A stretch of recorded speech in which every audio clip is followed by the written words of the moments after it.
Good morning, good afternoon, good evening. Welcome to the stream. Thanks for stopping in today, guys. We're going to do Tournament Tuesday today. Iron best of 5 is what we're looking at. We'll get into it in just a minute. Let's see if I can catch up on chat a little bit. Yeah, Park Taewon, don't follow the Mets. I tried following the White Sox and they all got injured. So I'm going to go back to just following the Red Sox. No, I'm kidding. The Mariners. I enjoy the Mariners. You should start following the Mariners. Bottom of the 6th, no. Tonight is opening night for the Travelers, and I have a high school concert to go to, so I start work tomorrow. Let's see. Maddox only played a few years in Chicago. DeGrom with New York for his whole career. Yeah, seriously, poor guy. Good morning, folks. Oh, the Twins. Yeah, the Twins are an interesting team too, for sure. I don't know. What's up, Whale King? Good to see you. I don't know that I've ever seen you in chat before. Welcome to this stream. I don't know about any secrets getting revealed, but I will give you guys some numbers today. We won a gold pack yesterday that we're gonna open just because. We'll do it real quick. We'll open some packs at the end of the stream too, as well. But we got this guy yesterday out of the daily iron cap, so may as well see if it holds anything good. This team has had no luck. I build my main team by packs only. Holy smokes, that is loud. And we do not have any luck today. That is very loud. No luck today in our one gold pack. We'll open more packs at the end with the main Decimals team. This team is currently in an iron tournament. I thought I had stuff figured out yesterday for just a little bit. We got 4 wins in a row, including a 12-0 finish in one of our iron tournaments. And then last night happened, and all of a sudden we can't make it out of the second round again. So iron is a disaster. We are going to talk about iron today, and yeah, it can be a mess for sure. We'll start with the catchers. It's going to be the same as usual. I haven't made any changes from last week. Actually, that's not entirely true. I made. Let me see. Let me scroll up. So. Yeah, so we have all of the live stuff from before last week gone out of everything. So next week, I'm not going to do that. Next week with bronze, I'm going to come back to bronze next week. It'll be our first time since the update. I'm going to try something new. I'm not going to take the old live stuff out. I'm just going to update it for the new month, and we'll see how things have changed and see how that goes. That said, after next week, I am redoing the entire thing. I'm redoing the entire spreadsheet. I want to change the way everything kind of works down here, and maybe if I can figure out how to make it work the way I want it to. Bottom of the 6th place packs only. Also, yeah, outside of the main team, all 3 of my perfect teams, the perfect leagues for all 3 of my other teams are packs only. Maybe you're just hyped, but Hanegard is the best player this season. Yeah, Haneger's been awesome. What is pack luck? Your main team has opened probably 500 packs and only got 1 perfect and not a ton of diamonds. Yeah, not everybody has good pack luck. It can be hit or miss. I definitely go through times where my pack luck is not good. I'm definitely going through times right now where my online league teams are not good, and they both are just absolutely atrocious right now. So let's talk about iron. I'm going to be honest with you guys, I don't have a ton of data this week. We started last week. I started pulling. The problem is I made this team my Iron Cap and my Iron Warriors team. So the Iron Warriors fills up in like an hour. Especially this week, it filled up really fast. It's Strunk as the winner and a whole bunch of good prizes underneath that. And then the daily Iron Cap obviously fills up. So it can only be in 1, sometimes 2 Iron tournaments at the same time. And they're pretty small. And so it's not the most data I've ever had. And you pulled 1 perfect player out of 300 packs. Who was it? Is it you'd buy packs, but you won't buy 3? You won't pay 3. Yeah, exactly. Yeah, I won't pay 300 for 1 perfect card, but I'll pay 300 for packs for sure. So you're gonna see some. It's a lot of live stuff still. And again, I went based off of this week, so you can see right now there's only 2. So I went with 600 plate appearances total as the cutoff, and 300 for the last week is what we're looking at. So you can see Borgman here had 357. Humphrey, we only had 7 catchers qualify this week, and only 2 of them are not live catchers. So there's still a lot of live stuff being used down here in iron, which makes sense because the live stuff is useful, and the iron stuff, well, we'll see as we go through the list. Very cheap with good cards this year. Yeah. And King Witcher says DeGrom is terrible for me. Yeah, DeGrom's been rough for a lot of people I've seen. I got a new toy on the decimals on Sunday. I pulled a perfect Clemens, and he's been up and down. Surprised not to see Trooper Petway. This is iron. This is your iron best of 5 series bombers. So those guys are not going to be on this list, sadly. If you could shove some silver players down in iron or gold players down in iron, then they would be pretty good, probably. Borgman came in 7th this week. You need to know which irons you're price gouging this afternoon. I don't know that you're going to price gouge too many irons. They're mostly lives. Borgman came in at 7th and weighted on base average, 3rd in defensive value. Still not great. We know who the top defensive catcher is here in iron. There's no question about it that it's Ali Sanchez. And so there's this second tier that's got the arm, the 50 to 70 arm, the 60 to 70 catcher ability, and then the 60s catcher rating. It's a second tier that most of the other guys on the list today will fall in. So when you see a guy like 3rd defensively, it's really like everybody from 3rd through 7th is kind of interchangeable at this point. Nobody really uses catchers that don't have good, or at least middling defense at catcher. You've used Ali since day one. Yeah, a lot of people are using Ali Sanchez, as you can see with his 7,500 plate appearances in the last 7 days. Borgman with 610 all-time is a pretty clear number 7. He's 7th in weighted on base average, 7th in every rate stat, 5th in home runs per 600, doesn't steal any bases, doesn't really strike out, walks a little bit, which doesn't help his on-base percentage. A 186 batting average this week, which is way down from his 208 all-time batting average. But again, small sample size there, so 600 plate appearances. We'll move on to number 6, which is what is going on? Hold on a second. We're going to mute my phone just went nuts because my commissioner just pushed all the injuries for the last 3 days through on our Slack channel. And so that's what all that was. I don't know if you guys could hear it, but it was distracting me, so I had to stop for a minute. 6th in defensive value for Humphrey, not very good there, doesn't hit very well either. So you can see these couple of catchers that are getting used actually a little bit in iron are just not as effective as some of the live catchers. 6th in weighted on base average, is 4th in slugging and 2nd in home runs with just over 12 home runs per 600. Also, where'd we go? Let me check and make sure those are accurate. Should be not accurate. So here's your stuff for this one. I don't know why it didn't update. I should have checked it this morning. But 157,000 plate appearances, so it's not a huge sample size. 248 batting average, 317 on base percentage, 376 slugging, 693 OPS, 310 weighted on base average. Let me do, and that's annoying. 60% right-handed, 76%. On relief pitching, and batters are 32% left, 57% right, and just under 10% switch hitters for your batters. So just there's that for you. It's not going to be on the screen today, unfortunately, because I updated the spreadsheets and didn't do that. You don't think people are using at catcher? Kiner Falefa? No, not too many people are using Kiner Falefa at catcher. Excuse you while you climb out from under the bus. What's up, Whip? Yeah, thanks. That was loud and obnoxious. They're just not changing him to shortstop. Yeah, no, I totally agree. I don't think this is accurate either. He's probably going to be on the list just because of the way things work, but he is not getting used all that much as a catcher.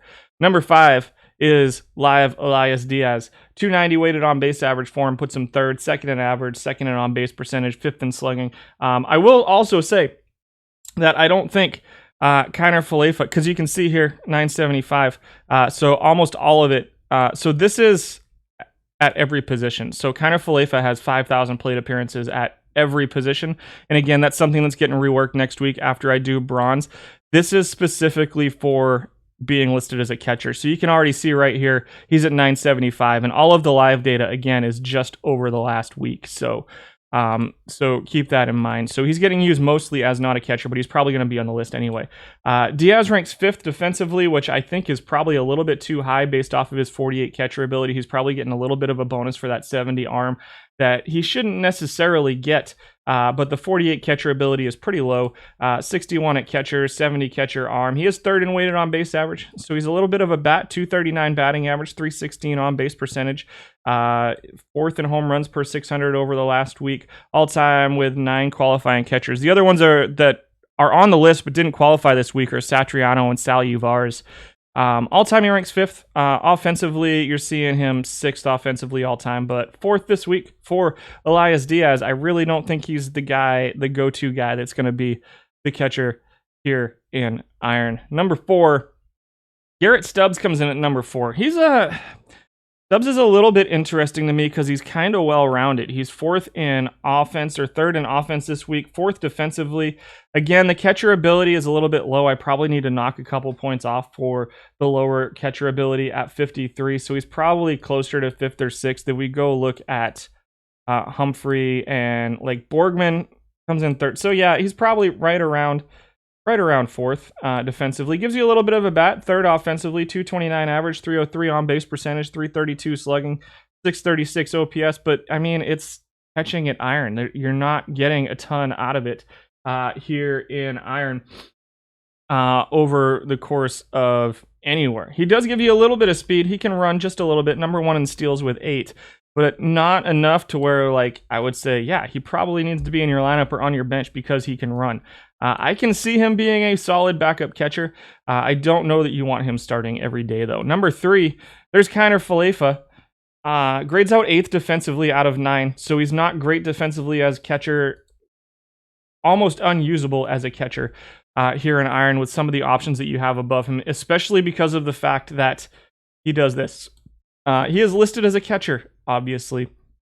I really feel like if his card was listed as a shortstop, he would be up in bronze, or even as a 3rd baseman. I really think he'd be a 61, 62 rated card, but because he's a catcher, we're all very happy about him being a catcher and being down here in Iron. You've got the 60 arm, the 41 ability, 47 catcher rating, but I wouldn't use him as a catcher. I don't love him as a catcher. I think that he's far more valuable elsewhere on the field, depending on where you need to fit him in. Where do you get a catcher with speed like that, especially in Iron? Well, he was a live card. I mean, he's live. He's probably 9 perfect points, so you can probably pay 9 to 20 perfect points for him. And then you like Tex Irwin? I haven't seen. We can take a look at that card in just a minute. Number 2 is Bemboom, Anthony Bemboom. Right, grades out 2nd defensively, grades out 2nd offensively. And I'm going to be honest with you guys. I'm using Ali Sanchez as my backup right now. The offenses looked pretty good at 306 weighted on base average. I don't know that it holds up. So that said, it's a small sample size. I have started trying him out as my starter to see what I can get out of him. So a 306 weighted on base average, 67 OPS, 352 slugging, 20 home runs over 1,500 plate appearances. That's probably going to come down, I would say, mid-teens, maybe 15 to 18, maybe even a little bit lower. The 217 batting average is still pretty low, but the on-base percentage is pretty good. Number 1 in walks among catchers. Does strike out a bit. So you're going to get a little bit of offense out of him with okay catching as well. You got the 69 catcher ability, 65 arm, 73 catcher rating.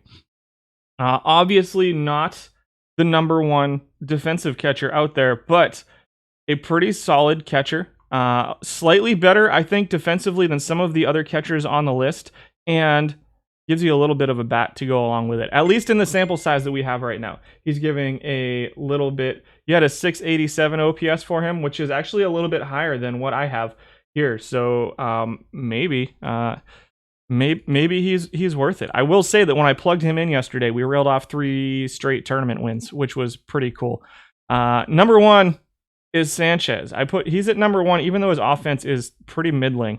It's not as bad as it looks at other levels, like with people playing him in the bronze cap or whatever, where his offense is just atrocious, but it's a little bit middling for here. He's 3rd in batting average, though, which is pretty solid, which isn't too bad, so he's going to get on base just a little bit, and when he's giving you that defense with it, I think he's a really solid option as a starter as well.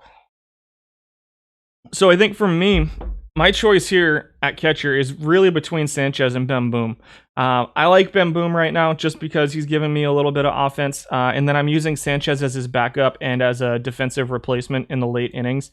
But I don't think you can go wrong with Ali Sanchez either. I have not done a lot of scientific stuff. I leave the scientific stuff to the guys who are way smarter than me, and so I don't know how much effect this has an effect. So the 83 catcher ability definitely has an effect on your pitching staff. The 75 catcher arm definitely has an effect on controlling the running game. The 92 catcher rating, I mean, there's not even, none of the other catchers are even close here in Iron defensively to Ali Sanchez. And so if you really just want that defensive catcher, I don't think you can go wrong with Sanchez. I like him right now as a defensive backup for my team. I think I'm going to stick with Ben Boom for a little bit longer.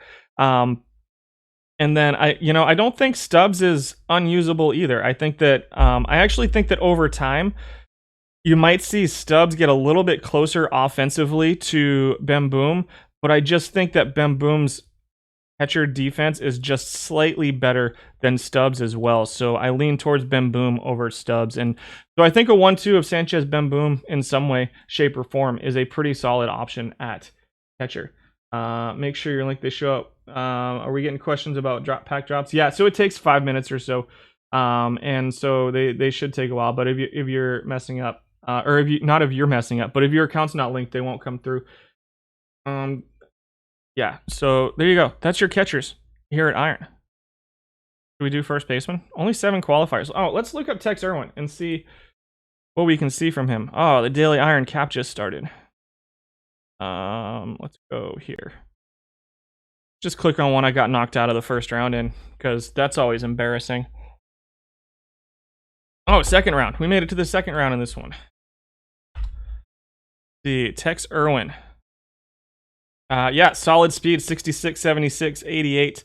Catcher defense a little bit lower. He would definitely rank low on the list in catcher defense. So maybe backup catcher / pinch runner. Play every 3, 4, 5 days or whatever you decide to set him to, with a little bit of home run power too. Let me see what I have on him, because it's only right now. I only have 178 plate appearances on Irwin right now, and they're going to go away because I have to start the sheets all over here after next week. So no, what? Oh, it didn't even find him. Hold on. Irwin. Typing is hard. He's not even showing up on this list.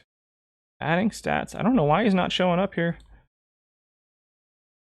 Search function sometimes does not like me very much. Let's go over to the catchers and see. Let's do this. Let's actually go like this, and this will make it easier. Make it 100. Where you got Tex Irwin? So I've got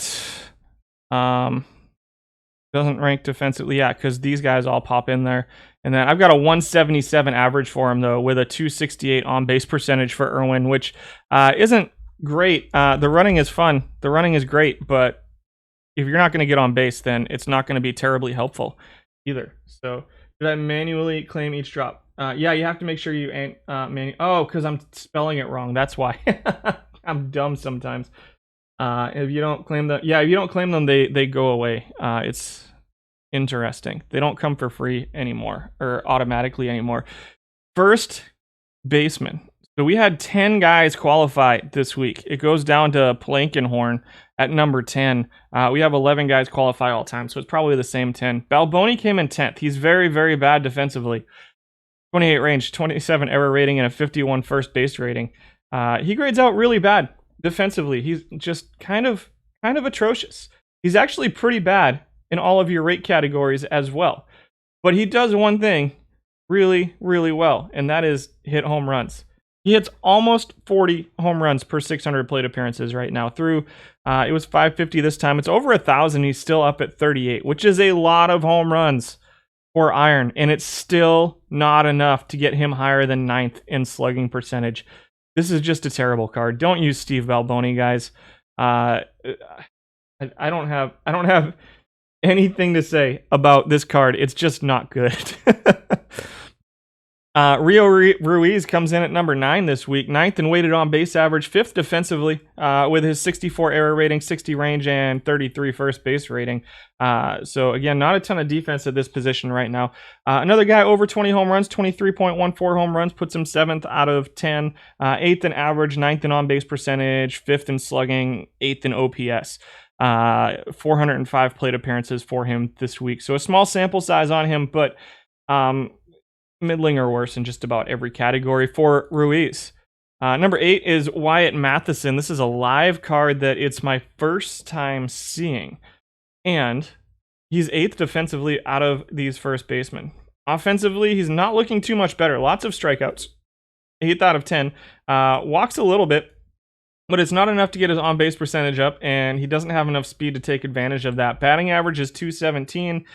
Slugging 413, OPS 727. He gets a steal or so every 600 plate appearances, and so that's what he does. But not, I mean, if you want to plug him in for 1.5 steals, then more power to you.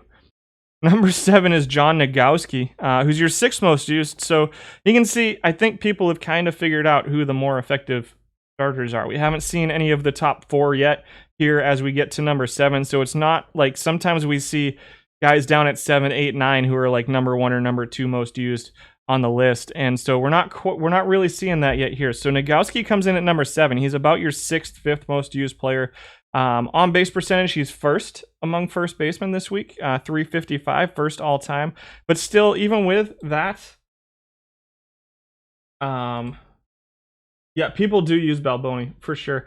You can, I mean, if all you want is one guy shoved in the middle of your lineup that hits 40 home runs per 600 plate appearances in iron, which is probably the most in the entire format, I would have to think, then go for it. Like, when I say don't use him, I would use him as a designated hitter, perhaps. I don't think I would use him as a first baseman, though.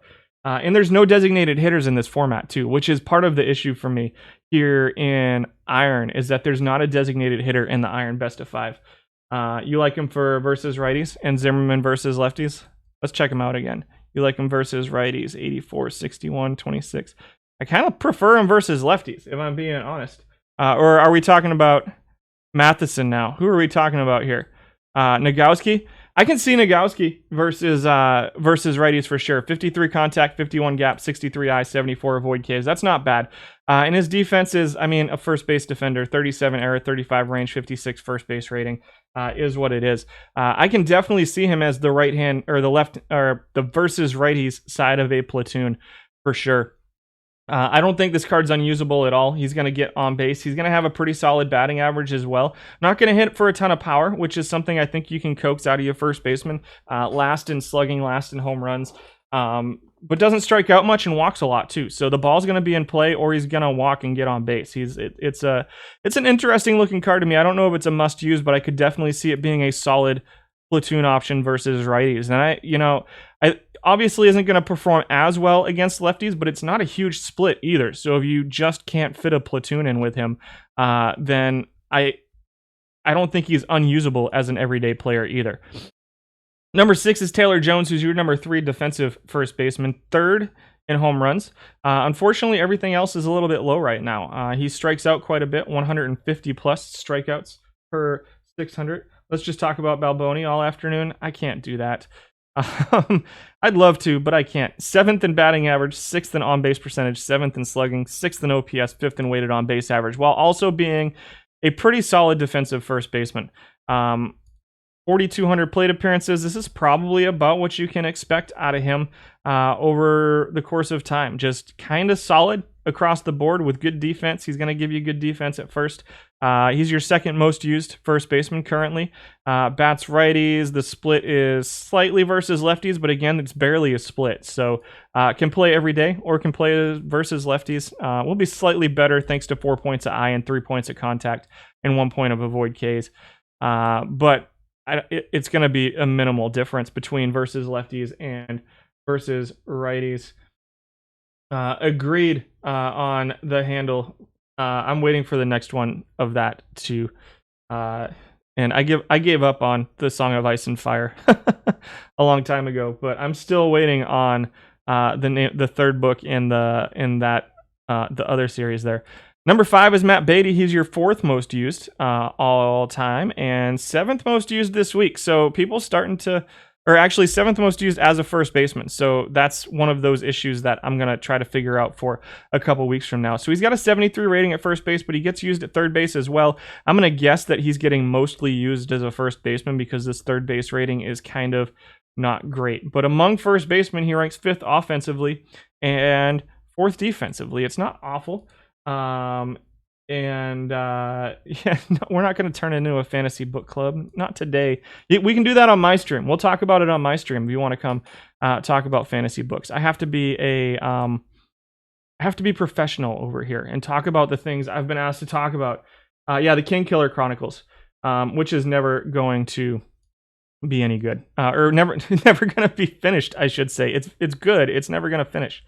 6th in weighted on base average, but 5th in average, 5th in on base percentage as well. 6th in slugging, so he's a step behind some of the other power hitters here at first base, but decent defensively and decent offensively. It's a pretty well-rounded card, and another card that I can see having some use here at Iron. Number 4 is your number 1 most used, Josh Fuentes. Why is he your number 1 most used? Well, he's got a pretty solid batting average, 1st in batting average. Everything else is kind of middling, and so 7th in on-base percentage. He's not going to walk. He's going to strike out a bunch too. So compound those together, and it drags the on-base percentage down a little bit, and the slugging, OPS, and weighted on-base average as well. But you're still seeing him 4th in weighted on-base average and 2nd defensively among first basemen with that pretty good range, pretty good error rating, and an 82 first base rating as well for Josh Fuentes. The top half, or the top 3 of his ratings over here look really good, but they do not get carried over to the bottom. The combination of a bad eye and bad avoid Ks is dragging him down just a little bit. But again, number 1 in batting average, and again, 1.5 steals or so. Again, not a reason to put him in, but I think he's a solid, well-rounded card. I think he's definitely a solid choice at first base. You hate low I guys. I don't love them either. I dislike low avoid Ks guys worse. But he combines both of those into one really solid first baseman.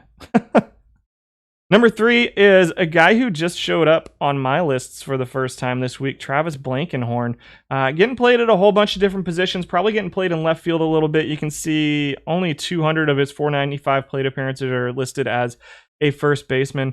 Offensively, you're seeing him hit some home runs, mid-20s in home runs, a little bit of speed as well. 3rd in average, 4th in on-base percentage, 3rd in slugging, 3rd in OPS, 3rd in weighted on-base average, but 9th defensively at first base. He's the kind of player that I think when we're going to see him on the left field list as well, and I think I would actually rate him a little bit higher in left field than I would at first base. Just because of the combination. He doesn't give you... He's okay offensively, but he compares to some of the other guys at first base. There are other hitters at first base that compare really well with him that will play better defense at first base. Once you get to left field, you're going to see, I think he stacks up a little bit better against the left fielders than he does against the first baseman. Gandalf, you missed a thing or two, clearly. He's probably got a perfect Gandalf the White for sale. No. Evan White comes in at number 2. This is your number 1 first base defensively. 72 errors, 67 range, 57 arm. Offensively, right now he's ranking 2nd. I don't know if that's going to hold up. He's got a pretty low batting average at 255, puts him 6th, so middle of the pack there. He does walk a bit. He's got a pretty solid on-base percentage, even though the batting average is low. The avoid Ks plus contact combination is a little bit scary to me. It's going to keep that batting average pretty low. But he's got very little split, so he can play every day. He plays very good defensively. Mid-20s, low to mid-20s in home runs is what you're going to get out of him. I would probably set him to not steal. As you can see, a negative 1.24 net steals per 600, which is still not last among first basemen, just so we're clear. He is 2nd in slugging, though.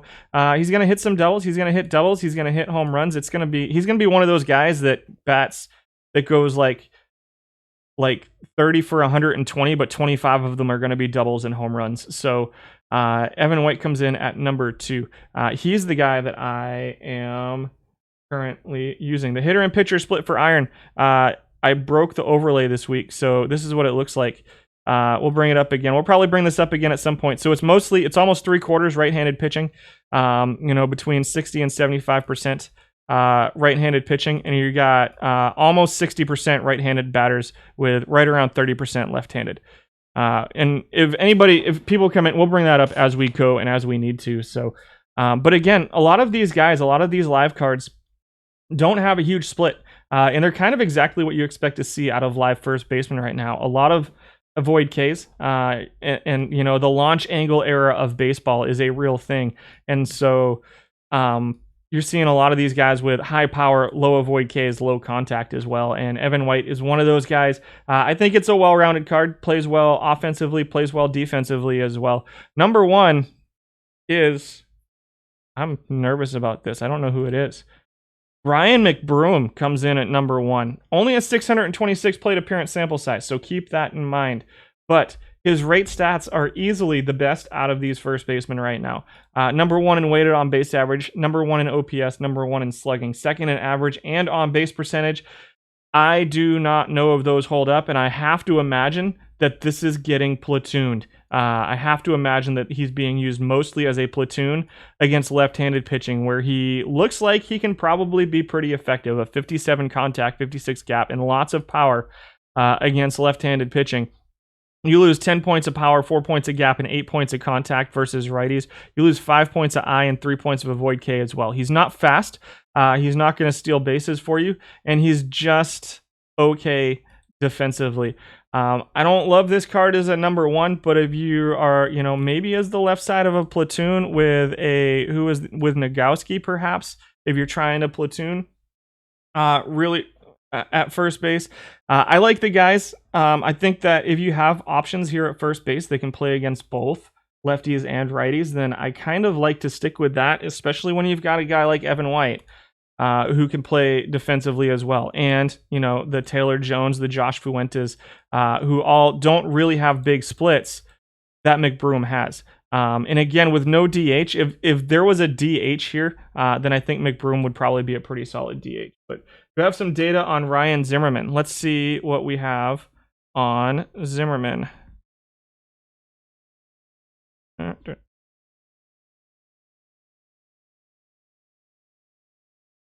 Not that one. Ryan Zimmerman, I have 126 plate appearances on him. And it looks good. 330 batting average, 429 on base percentage, 623 slugging, 456 OPS. Super small sample size. And I don't think he keeps up almost 7 WAR per 600 plate appearances, but might be a guy to give a shot at first base. Let's go take a look at him and see what he looks like. Oh, man, we got knocked out in the first round of that one. Not that Zimmerman. Let's check my team and see if we have his card here. Right here.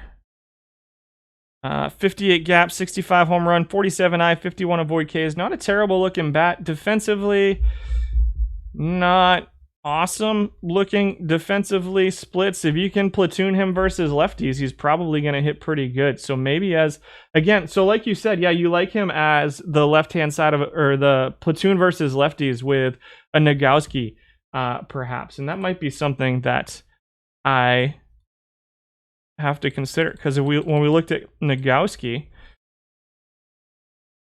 was here, he had pretty solid splits versus righties, so I can see that being a solid platoon. I think if you can hide Zimmerman versus lefties, I think he definitely looks useful. He's the Balboni killer, perhaps. You have McBroom at 262, 317, 434 over 1,100 plate appearances.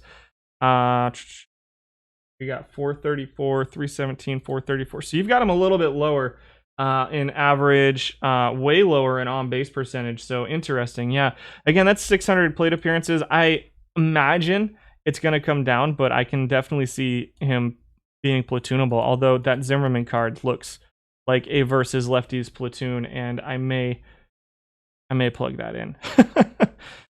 to my team versus lefties. So we'll see. I'm trying to rebuild the Iron team for this weekend's Iron Warriors tournament. But those were your first basemen who qualified. Second base, we had 19 people. 19 players qualify at second base with more than 300 plate appearances this week. Was it 300 or 200? Let me make sure that I'm giving you guys the right numbers for what it is. And again, it is small sample size. I won't lie. And I don't love the sample size. It is 300. So 300 plate appearances this week. 600 all time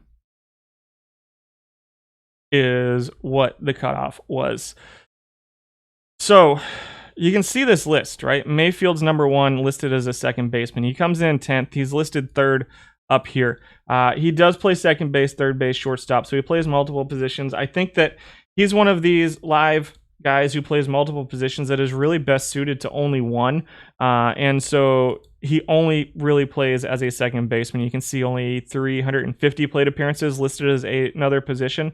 A little bit of power, so decent power as far as second basemen go. Defensively, he's 13th out of 21. Which certainly isn't the worst defensive second baseman, but it's not great either. I have not found Beckdog a second baseman that I love in Iron either. Any hope of getting a 32 Iron tournament? I don't know. I am not in the discussions for making that happen. All I do is stream tournament stats. I'm not part of the development team or anything like that. I would love a 32 team Iron tournament, but not my decision. Mayfield also has a little bit of a split versus lefties, so maybe a little bit less useful just because there's so many righties in this format. A little bit of speed, but not enough to really be interesting. I think that he's clearly like a number 10 second base option. Lurie Garcia comes in at number 9. He's your 10th most used batter who has a second base rating with above 40. I think 40 was my cutoff at second base. It might be 50. Second base seems to be the weakest position across all the different levels. I kind of agree, Sox fan, that second base has been a little bit rough. Defensively, he ranks 10th, so you're getting a little bit better here. You got 62 range, 78 arm, 54 turn double play, 56 error. So I lean towards range, error, and second base rating on my second base defensive calculations. And so his range is okay. A 62 range is okay at this level. The 56 error is not great. I don't love it. And the 59 second base rating is a little bit low too. He's definitely not in that top tier of defensive second baseman here. We may see him in center field. I think he probably matches up a little bit better against the center fielders. 9th here at second base offensively, 10th defensively for Garcia, dropping a 276 batting average, which I think probably comes down a little bit over time, but could stay up if he's being platooned versus lefties. 315 on base percentage is pretty bad. That's a really low I. Only 27 walks per 600 for him. To go along with 120 strikeouts per 600 plate appearances is pretty bad. I would probably stay away from Garcia at second base. I'm not sure yet how he matches up among left fielders. Probably pretty good defensively among left fielders based off of what I'm looking at here, but offensively, I don't think he's going to match up too well among them. So Espinal comes out as the number 1 second baseman defensively. Sadly, offensively, he's kind of abysmal. 11th in home runs, 9th in batting average, 15th in on-base percentage, 12th in slugging, 14th in OPS, and 15th with a sub 300 weighted on-base average, which is kind of awful. I wish this card could hit at all because he is pretty far and away, I think, I wouldn't say far and away, but he is definitely one of the best defensive second basemen here in the Iron level. He just, he could walk up to a barn with his bat and miss. He's just not very good. He's not going to walk much. He'll strike out kind of middle of the pack too. I really do wish this card had anything to give offensively because I think it would probably move up to being one of the more useful second baseman. I still think he's usable. It's just frustrating because he can't hit at all, which, I mean, it's Iron, so all of these cards are going to be frustrating at times too. He does have some speed, so 6 steals. I think you can probably coax a little bit more out of him, than that out of him. He does have a pretty good bunt for a hit too, so if you have him in your lineup, make sure you're setting his bunt for a hit slider a little bit higher. Edmundo Sosa comes in at number 7, not even on the list. 860 plate appearances. Looks like a lot of them are as a shortstop. Grades out 7th defensively, 276 batting average is kind of okay. 312 on base percentage, 406 slugging, 719 OPS, and a 314 weighted on base average. Kind of top 10 offensive second baseman with a little bit of defense. It's it's not really shoes of strength. It's more of a I'm not completely awful at anything card, as opposed to, hey, this is a guy you need to plug into your lineup. He'd be a guy that you would plug in because he just isn't the worst at anything. It's kind of a boring card to me.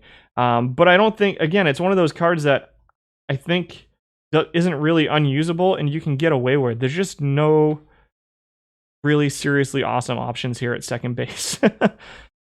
Daniel Robertson comes in at number 6, grading out bad defensively. Look at the bunt. Yeah, so his bunt's pretty good too. Not quite as high as Espinal's, but unfortunately everything else on Espinal offensively is worse than Sosa's. But Sosa just doesn't quite match up defensively with Espinal. But it's well-rounded, right? It's a card that's gonna be okay offensively. It's gonna be okay defensively. So it's not gonna kill you, but it's not gonna win you games too much either, I don't think. For What's Up, Pockets? Good to see you. Number 6 is Daniel Robertson. Grading out 15th out of 21 defensively is pretty bad. Offensively, it's the number 1 on-base percentage card that can play second base right now. 356 on-base percentage over 2,600 plate appearances. 5th in OPS, 4th in weighted on-base average. Grades out 5th offensively among second basemen, but is a mixed bag defensively. 55 second base rating. I actually almost lean towards this card as a third baseman as opposed to a second baseman. We'll see where he comes out defensively among third basemen. But I don't think his bat's going to hold up at third base either. So I think he's probably pretty close to a top 5 offensive second baseman, but he's going to hurt you defensively a lot more than the last 2 guys we saw. Number 5 is Eli White. A little bit of speed here at second base, almost 15 steals per 600. Oh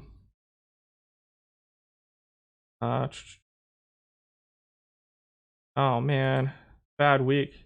That was a really bad week for my online team. Oh, I guess it wasn't really bad. We went 3-3. I'm about tired of starting off 2-0 and ending up 3-3. It's really annoying.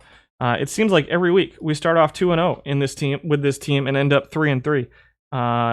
So far, we had one 6-0 week early in the season, and now everything's 500, and we're just kind of treading water. It's frustrating me.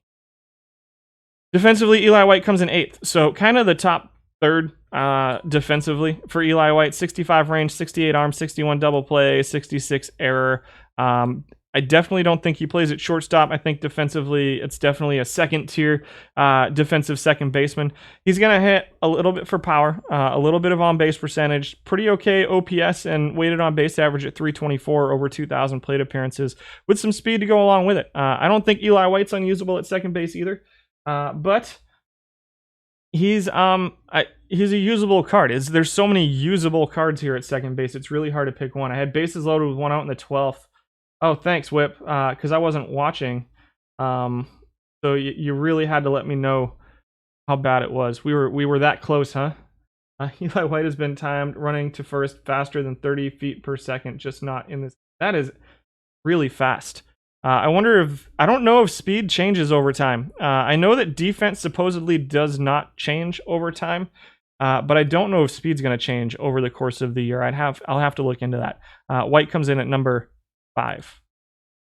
Number 4 is your most used infielder, Yolmer Sanchez. Yolmer Sanchez gets used a lot as a second baseman and a lot as a third baseman. I think he gets used a little bit more as a third baseman, but he grades out pretty good here at second base too. And by using the number 4 ranked second baseman, I think you get a pretty solid offensive second baseman, although his numbers are not really bearing that out right now. A 270 average, which is pretty solid. There's a lot of batting average here at second base. A 338 on base percentage, 385 slugging, 724 OPS, and a 323 weighted on base average for Yolmer Sanchez. To go along with a little bit of speed, some bunting, some bunt for a hit. I can absolutely see why this is one of the most used cards in the format right now. Maybe the most used card in the format right now.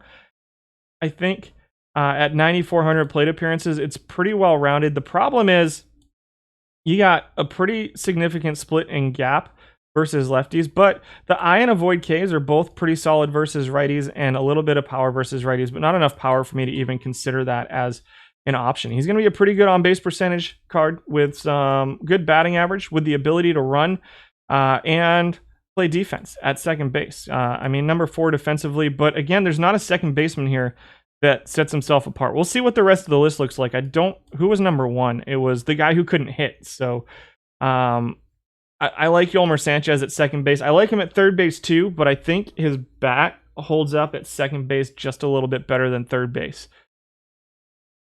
Number 3 is Danny Mendick, who comes in third in weighted on base average, third in OPS, 8th in slugging, second in on base percentage, but a lower batting average at 249.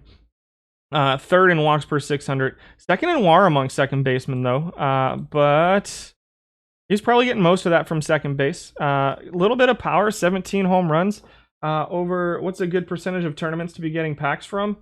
Don't ask me, I'm awful. Splits versus lefties. If you can hide them versus lefties, you're probably going to get some pretty good performance, but it's not a huge split either. Again, it's like 2 or 3 points in everything, even though it looks worse than it is. A little bit of speed, a little bit of sack bunt, a little bit of bunt for a hit. They're just so interchangeable here that I feel like Sanchez is definitely, you're going to get a little bit more power out of Mendick, but it's so pick your poison at that point because he's not nearly as good defensively. Probably about 20% of tournaments, especially now that people kind of have an idea of what's going on. If you had put together a team like the first week when people were like just still building their teams, and you could probably win a lot more. But Hanser Alberto comes out at number 2. Number 1 offensively, a 300 batting average, 332 on base percentage isn't great. He's not going to walk at all. But he's number 1 in slugging, number 1 in OPS, number 1 in weighted on base average, number 17 defensively. So I don't enjoy that a lot. A little bit of home runs, just outside of 10. Some base running, won't strike out, but again, doesn't walk. So kind of a low on base percentage, but a solid batting average, solid slugging. Again, that kind of okay, not great speed, the kind of okay, not great bunting. And so, yeah, that's Hanser Alberto. He's a really solid bat, not a great defensive second baseman. I know his third base rating is 40. I kind of prefer him at third base to second base. I think that the range holds up a little bit better at third base. The arm isn't terrible at third base. The error is okay at third base. The turn double play is kind of low for second base, but you don't really need it that much at third base. So I kind of like him better as a third baseman than I do as a second baseman. I mean, would you consider this unusable at second base as far as defense? I don't know. Thank you.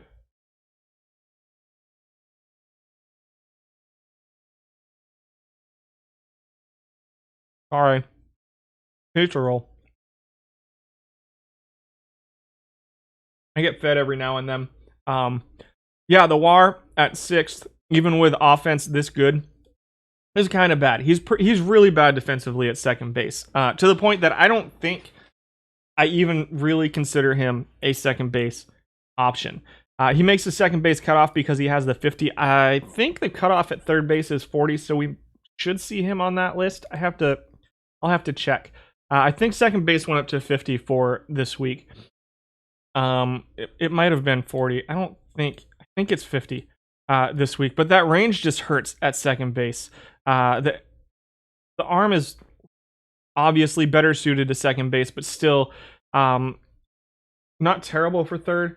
12.5 seems a little high. What level turn are you running? Wow. Yeah, I want to love this card. He's in my lineup right now. I want to love this card, especially since his splits are slightly towards right-handed pitching. I just can't love it as a second baseman. I'd almost rather play it as a first baseman than as a second baseman, to be honest. Number 1 is Zach McKinstry, comes in at number 1. So he's grading out number 2 offensively as a second baseman in 787 plate appearances. Grading out number 6 defensively at second base. So the 69 range is a little bit better. 67 second base rating, the 65 error are all a little bit better than Alberto. Especially the range is a little bit better. 69 versus 50. So 19 points of range on him at second base. He's got a little bit of shortstop as well. The 332 weighted on base average is just 3 points below Alberto. The 430 slugging is just 3 points below. The 757 OPS is just 10 points below, and you're getting defense out of him. So if you're going to play Alberto, his batting average is going to be lower. His on-base percentage is going to be a little bit lower too, I think, as well. 332 versus 326, but you're going to get a little bit more power, and the defense is going to be a little bit better too. So if you can't get a pack 1 out of every 8 times your team is below average, that would, yeah. Fair enough. Splits a little bit versus righties. 2 points. It's 2 or 3 points in each category. I don't love him as a starter. I'm going to be honest with you. I like him as kind of a backup second baseman / third baseman. I think as we go through the list, I kind of lean towards Yolmer as my starting second baseman, and then McKinstry as a second baseman / third baseman kind of utility infielder for me. I don't love McKinstry at short. We'll look at shortstop and see what that list looks like. I'm going to guess that he fares pretty well on that list too, just because his bat's going to play up so much at shortstop. But I like him as a backup. Can sack bunt a little, can bunt hit a little bit. I kind of lean towards Yolmer as my second baseman, with maybe if you really just want to go all in on defense, the Santiago Espinal at second base too. So those are my thoughts on second baseman. Where does Machine show up for second base? Let's find him on the second base list. He dropped in 5th defensively, 15th offensively, so it wasn't enough to get him into the top 10. Ranked 12th. He's dropping a 240 batting average, 343 on base percentage, 324 slugging, 667 OPS. So kind of poor offensively for Machine. Who'd you miss for catcher and first base? I don't remember off the top of my head. Let's see where it is. Yeah, let's not pack win shame each other. Just try. Yeah, we can just have fun. Catcher, I forget who number 1 at catcher and first base was. You have no clue how to build teams, so you use number 1 guy off of my list at each. Probably not the right answer either, Tohan. If you want to talk to me on Discord, maybe I can give you some advice over there. But you definitely want to build a team that works together. So Machine or Panic. Let's see if I can find Panic. I don't even have him on the second base list, so let's look at Panic's stats over here. Panic is 992. Plate appearances, so he didn't show up. He probably doesn't qualify on as a second baseman. Let's look him up.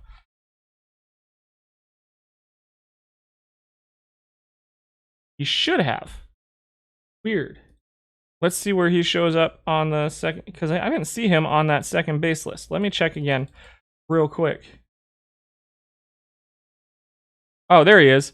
Panic is grading out 14th offensively, 11th defensively at second base. I'm a little surprised about the 11th defensively because he doesn't look...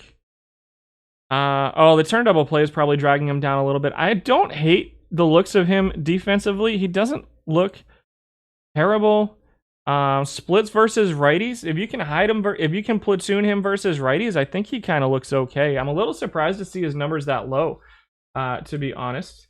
I would have thought he would be better too. Let's see if we can find him on the list over here and see if we go back from number 10. So Machine was at 11 at second base, so we can see him here grading out 13th in weighted on base average, 15th in OPS, 15th in batting average. Good on base percentage for him, but that's about it for Machine. Second base, third base, shortstop, first base, utility option perhaps. Andy Young came in at number 12 with 677 plate appearances, was 7th in weighted on base average, but is awful defensively at second base. Here's Panic.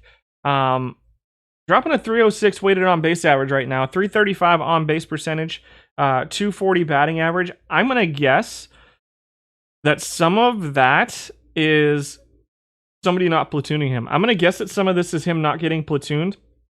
And also kind of a small sample size. I think if you can hide him and platoon him versus righties, I think you're going to get a batting average probably 20 points higher than this.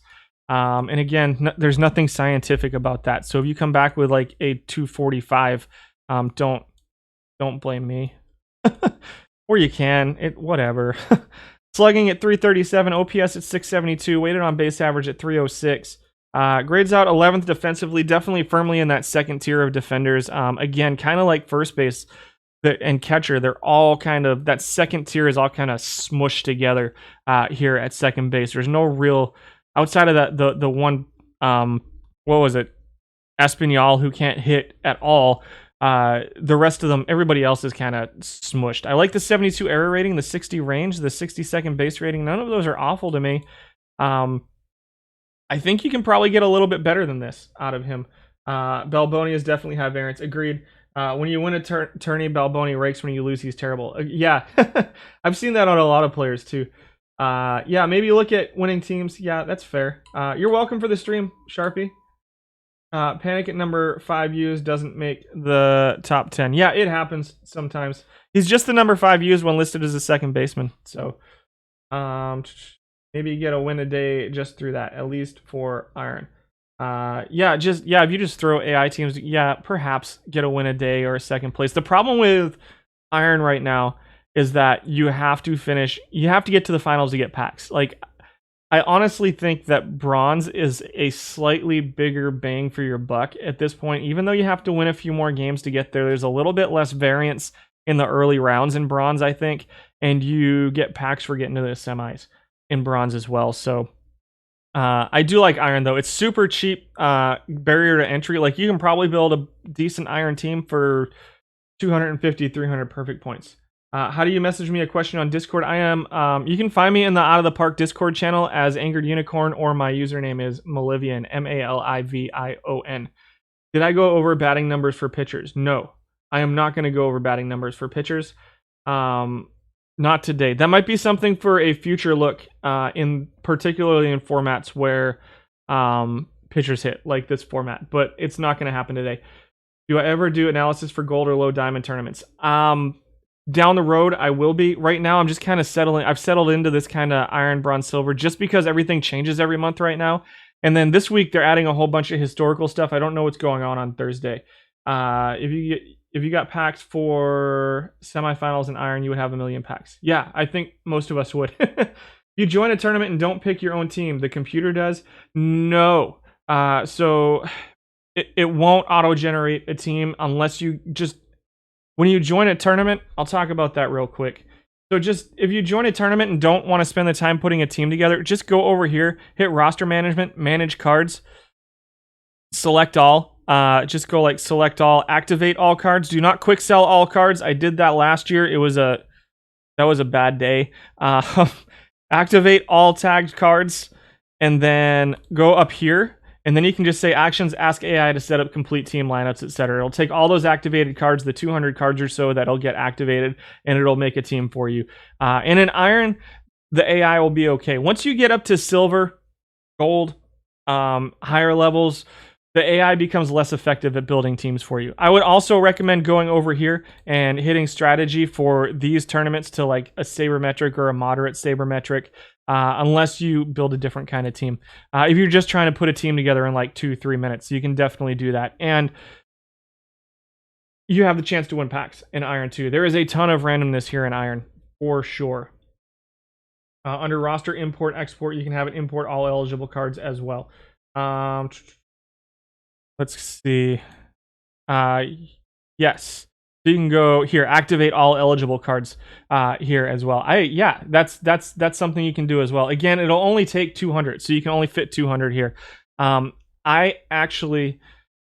think that's a good thing for players who want to do that. I wish that in bigger tournaments, the 128 team tournaments, really, I wish that they would limit this to like 50.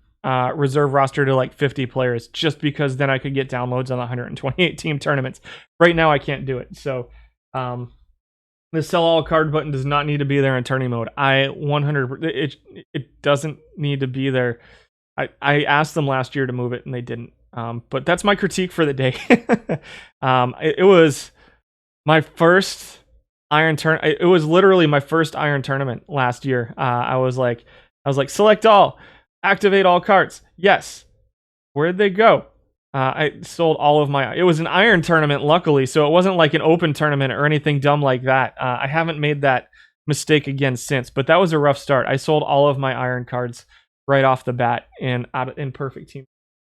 Once you create a lineup for a particular type of tournament, the next time you enter the same tournament, it will auto-load the last lineup. Usually, yes. It will not always auto-load the last lineup. My recommendation is once you have a lineup set, export it to a file, name it something that you will remember, and then, so let's just save this like this, Iron Best of 5, and then every time you go into a tournament, I can't import it here because this tournament's done. Import roster from file, and then it'll save all your strategies and everything. It will usually take the last roster that you used in a tournament, but it's not perfect. It doesn't always do that. Just to follow up on Sox fans' comment, I must have made some good points. No, it was like, yeah, I made like 250 points or something. It was not a lot of perfect points. Third baseman? Are we on third baseman now? We are. Right? Is that what we're at right now? Is third baseman? Yolmer getting the most uses of third baseman. Longoria is second. Mendick, Beatty, Gil Torres. So we'll go through the list and see what they look like. Rio Ruiz, we talked about at second base. No, we didn't. We talked about at first base. Here he comes in at number 10 among third basemen, 9th offensively, 8th defensively. So again, here at third base, much like at first base, he's just kind of a boring card. He doesn't do anything great, but he doesn't do anything terrible either. He does hit 23, mid-20s home runs per 600 plate appearances for Ruiz. Kind of middle of the pack defensively. We have 14 qualifiers in this period, 15 all-time. So again, keep in mind the defensive value is among all-time at the moment. And so, yeah, Ruiz comes in at number 10. Number 9, here's Daniel Robertson again. I think I like him a little bit better defensively at third base than I do at second base. The range plays up just a little bit. The arm plays up a little bit at third base, and the low double play plays up a little bit at third base. Offensively, he stacks up to 6th offensively out of third baseman, 11th defensively, 5th in weighted on base average, number 1 in on base percentage, much like at second base. Only 494 appearances while set as a third baseman. So, top 10 in home runs per 600, steals per 600. Might be an interesting candidate for a second base, third base utility player. Not sold on him being an everyday player. I think the average is a little bit low, and I think he's just going to be a little bit inconsistent. And the fact that his splits are towards lefties, which is there's not a ton of left-handed pitchers in the format, I think that he loses a little bit of his everyday value. But if you can platoon him, I think you'll see some okay numbers. If you can platoon him, again, it is small splits, but it is 6 points of power and 4 points of gap, which, while not significant, isn't nothing either. So keep that in mind. And 11 points of I is significant to me between his versus lefties and versus righties. So if you can platoon him at third base, I think he becomes a little bit more usable. But trying to fit platoons at too many positions in tournaments is a little bit rough. But also, he can play as a backup second baseman, third baseman too. A utility guy as well. Hanser Alberto comes in at number 8. So I was hoping he'd play up defensively just a little bit at third base, but that is not the case. His 43rd base rating hurts him too much because the range, the arm's pretty low too for third base. Offensively, he grades out second among third basemen. What was he among second basemen defensively? I can't remember. Where is he at? Number 2. So 17th defensively among second basemen, 1st offensively among second basemen. And because of that, I actually like him a little bit more.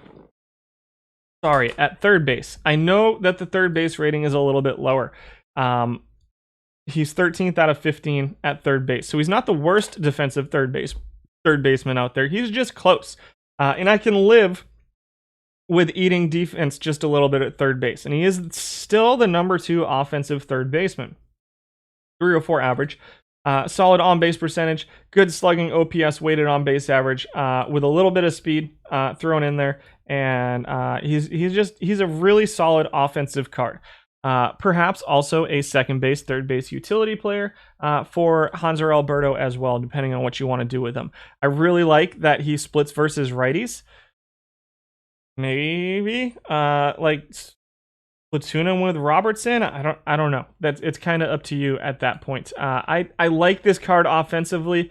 It's just really hard trying to fit him in somewhere defensively. Danny Mendick comes in at number 7. You're seeing a lot of guys that we see multiple times. So you won't see Mendick at short because the cutoff is 50. But since he's a 40, since the cutoff at third is a little bit lower for the purposes of my spreadsheet, Mendick comes in here at number 7. He's 4th offensively, 9th defensively, so kind of well-rounded. The splits are versus lefties, but again, very, very minimal splits versus lefties. Solid speed, middle of the pack speed. Good on-base percentage at 349 is number 2 among third basemen. The batting average a little bit lower. You can probably coax a little bit more out of that, but not much if you're platooning him versus lefties. So maybe a Mendick and Hanser Alberto platoon at third base if you just really want to punt defense at third base. But a 330 weighted on base average, 734 OPS for Mendick at third base. Number 6. Here's McKinstry again. Again, I really, really like this guy as a utility player. Whether it's as a second baseman, third baseman, whether it's as a second baseman, shortstop. Grading out 3rd among guys who play third base offensively. Grades out 10th defensively, so he's a step down from some of the higher guys on the list. Really, the arm hurts him a little bit at third base. But 6th in average, 8th in on-base percentage, 3rd in slugging OPS, and weighted on-base average for Zach McKinstry. Almost 20 home runs per 600 for him, too. There are not a ton of guys to choose from here at Iron just yet. Evan Longoria, your second most used third baseman, comes in here at number 5. Number 1 offensively out of a 3,100 plate appearance sample size for Longoria. 12 points of I versus lefties. 15 points of gap power versus lefties. So maybe as the left-hand side of a platoon. Can he play versus righties? Probably, but I don't think you're going to get this kind of numbers out of him if you're playing him every day. I have a strong suspicion that these really high numbers here in OPS, slugging, and weighted on base average are because he's getting platooned.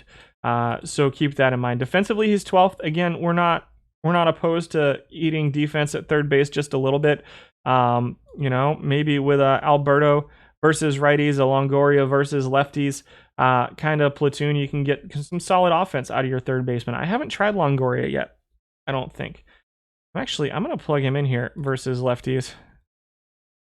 And I'm going to plug Alberto in versus righties. That's the first plugs here. Let's see what the rest of the list looks like. Eli White grades out 4th defensively and 5th offensively. So, again, I don't think that the defense here is far and away better than everybody else to where I think he's better than... say the Longoria as an everyday player. But again, you can play some second base. You can do some interesting things with Eli White because he's got decent left field ratings, decent outfield ratings. So you can be like, hey, left field and second base. Now I have a good first base, third base utility guy or a good shortstop center, or, whatever you want to do with Eli White. I think that it's an interesting card because it's kind of okay at everything. But again, it's not one that I'm sold on as a starter, as an everyday starter. So he comes in at number 4, but I think he is an interesting option as a utility guy that you can do some stuff with where you can get really creative with a card like this. Longo won't be Iron for long. Is he playing well? Well, he'll be Iron at least till the end of June, or May, I should say. It's not June yet. In cap tournaments, any feedback on it being better to have very high point players with low point players or maybe a midpoint balanced team?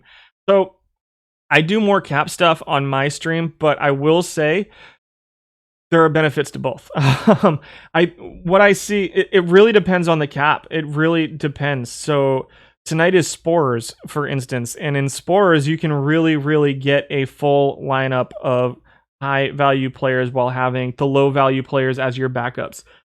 In the Iron Cap tournament, for instance, it becomes a little bit harder to have enough really high value players, to have it all high and low. It becomes a little bit more worthwhile, I think, to spread it out a little bit between the mid tier guys. I think that Kyle Lewis dropping from a 59 to a 57 was absolutely huge. I know it's a 2-point change, but I think him dropping from 59 to 57 was huge for the value of his card in Iron Cap tournaments. Stars and Scrubs was great last year. You think with fatigue this year it requires a little more balance. Also, yes, fatigue plays a big factor in that as well. So if you can build a team that's well-rounded, where your because your backups are going to play a lot, so keep that in mind, especially in longer-term tournaments. I'm going to talk about Iron Daily Cap tomorrow on my stream, so if you want to come by, I'll probably talk about it a little bit more then. We already get kind of pressed for time here on this stream to where I don't want to spend too much time talking about it, but if you want to stop by tomorrow on my stream, I'm going to be doing the Tonight Sporers. We'll look at Tonight Sporers and we'll look at the Daily Iron Cap tomorrow, and so we can see really two different kind of cap formats over there. You can, yes, a lot of people go 40 or so relief pitchers and then high starters as well. So Eli White was at number 4. I don't want to get too off track. Gil Torres comes out as your number 2 defensive third baseman, but number 11 offensively. Solid batting average, but that's about it. He's so you're going to want to bat him second if you're putting Torres in your lineup, because that's probably where he's going to be the most effective. He's going to be hitting singles and getting, pushing your leadoff hitter or your number 9 hitter who may get on every now and then around the bases. Or you're going to want to bat him as, you're going to want to hide him 6th or 7th. It's a good batting average, but it's kind of an empty batting average because it's all singles and not giving you too much else. But he's giving you a really solid batting average while playing really good defense at third base. That said, the 49 error rating is a little bit scary to me. He's getting a lot of points for his range and his arm and his third base rating here, but that error rating is a little bit concerning to me. So I'm not sure that I actually love him as the number 2 defensive third baseman here. Splits a little bit versus lefties. I know he's got 10 points of gap here, but the 9 points of contact and the 19 points of avoid Ks are far more important to me than the 10 points of gap power here, because that's gonna determine how often he's getting on base. Can you platoon him versus lefties? Yeah, maybe when Longoria moves up to bronze next month. You have a new left-handed platoon here in Gil Torres. I think that Longoria is slightly better all around offensively than Torres, just because it's so empty, because he doesn't give you any speed or steals or anything either. Look out for high defensive overall with low error ratings. They can be deceptively bad. Yeah, I agree. I probably am not looking at where Torres ranks based off of this. Well, there's 2 things going into it. Is that there's nobody else here at third base that really compares to him in these 3 categories. But I feel like I'm underrating the error rating here too. So I would definitely watch out for him at third base. That might be bad. Especially if you've got a really good defensive shortstop in Torres. I don't know exactly how everything that works goes into it. It's not sciencey at all. But if he happens to be cutting off your high error rating shortstop and then making errors on the plays, that could be bad too, from a realistic standpoint. But I don't know how much that goes into it in the game either. So I think if you can hide him versus lefties, you'll be okay. I don't think he's necessarily going to kill you defensively, but I don't think he's going to help you as much as it looks like either defensively at third base for Gil Torres. Number 2 is Yolmer Sanchez. Grades out 3rd defensively at third base, grades out 7th offensively at third base. So it's such a tough Yolmer is probably my toughest choice here in Iron. I love this card, and I want it in my lineup somewhere. I prefer it at second base. I'm going to be honest. I know that defensively at second base, if we go back to him at second base, he grades out 4th, so he doesn't quite match up with the top 2 or 3 defensive second baseman as a defensive second baseman, but I feel like his bat plays up just a little bit at second base, more than it does at third base. I think that you can get a little bit more offense out of third base while still getting good defense, and I think that Sanchez at second base kind of gives you pretty good defense at second base and probably plays up the bat just a little bit. Those are my feelings on Sanchez. The splits are definitely there. You're going to get a little bit more doubles. Not enough power to really even consider the 6-point gap there. The eye is a little bit better versus righties. It's a good all around card. Or you can definitely get away with Yolmer as a utility second baseman, third baseman as well. I think he's another one of those cards that you can do a lot of really interesting things with, and really when you build your team around something like this, there's just so many options here in Iron that I think Sanchez is good no matter where you put him. I really do like this card. I think he's a solid player no matter what you're going to do with him. Drops are on. I don't make the choice on whether drops are on or not. It happens automatically. Kiner Falefa comes in at number 1 at third base. We're going to talk about him in a little bit. I think he does grade out number 1 defensively at third base. However, he grades out 10th offensively. And I think that, again, that number 1 defensive number is the range, the arm, the error are all really good here at third base. But I think there are guys that are just slightly worse than him at third base that you can get a lot more offense out of, if that makes any sense. And I think that his offense plays up enough at shortstop that I much prefer Kiner Falefa as a shortstop here in Iron. So we'll talk about him when we get there. The offense at third base is bad. Yeah, his offense at third base looks really bad. Let's see. Check to make sure you're online. Yeah, that's fair too. Thairo Estrada comes in at number 10 at shortstop. 10th offensively, 6th defensively. There's not a clear-cut number 1 defensive shortstop. I'm going to say that right now here in Iron. Like there was last year with Mark Belanger or whoever else you were playing at shortstop last. Eventually the other guy who showed up late in the game last year. Estrada grades out 6th defensively among shortstops, but 10th offensively. I think you can find better stuff, and there's a reason that he's pretty low on the list among guys who qualify at shortstop. It should be a 50 shortstop rating minimum to qualify, I believe. Number 9 is Tyler Wade. He's your 4th most used guy here, but not getting a ton of use as shortstop. Does grade out 10th defensively and 9th offensively at shortstop. I think we talked about him a little bit at second base. I don't think he stacks up quite as good at shortstop as he does at second base, and so we'll just move on from him. Bob Baylor comes in at number 8. Grades out 9th defensively and 8th offensively. So what do we get out of Bob Baylor? If you can hide him against lefties, I think you're going to get a good batting average. Maybe a solid on-base percentage. You're seeing him number 2 in batting average, number 4 in on-base percentage, but he's not going to do, and he'll steal some bases for you, but he's not going to do much else. He's going to have, I think his on-base percentage will probably trend a little bit lower than this, maybe right around here, so you could keep these numbers. Is it an empty on-base percentage or empty batting average? I don't really think so because he can run too. It's heavy singles. I would try to platoon him versus lefties if you're going to play him. And I think he can play versus lefties. Again, second tier defensive shortstop, not high tier defensive shortstop or anything like that.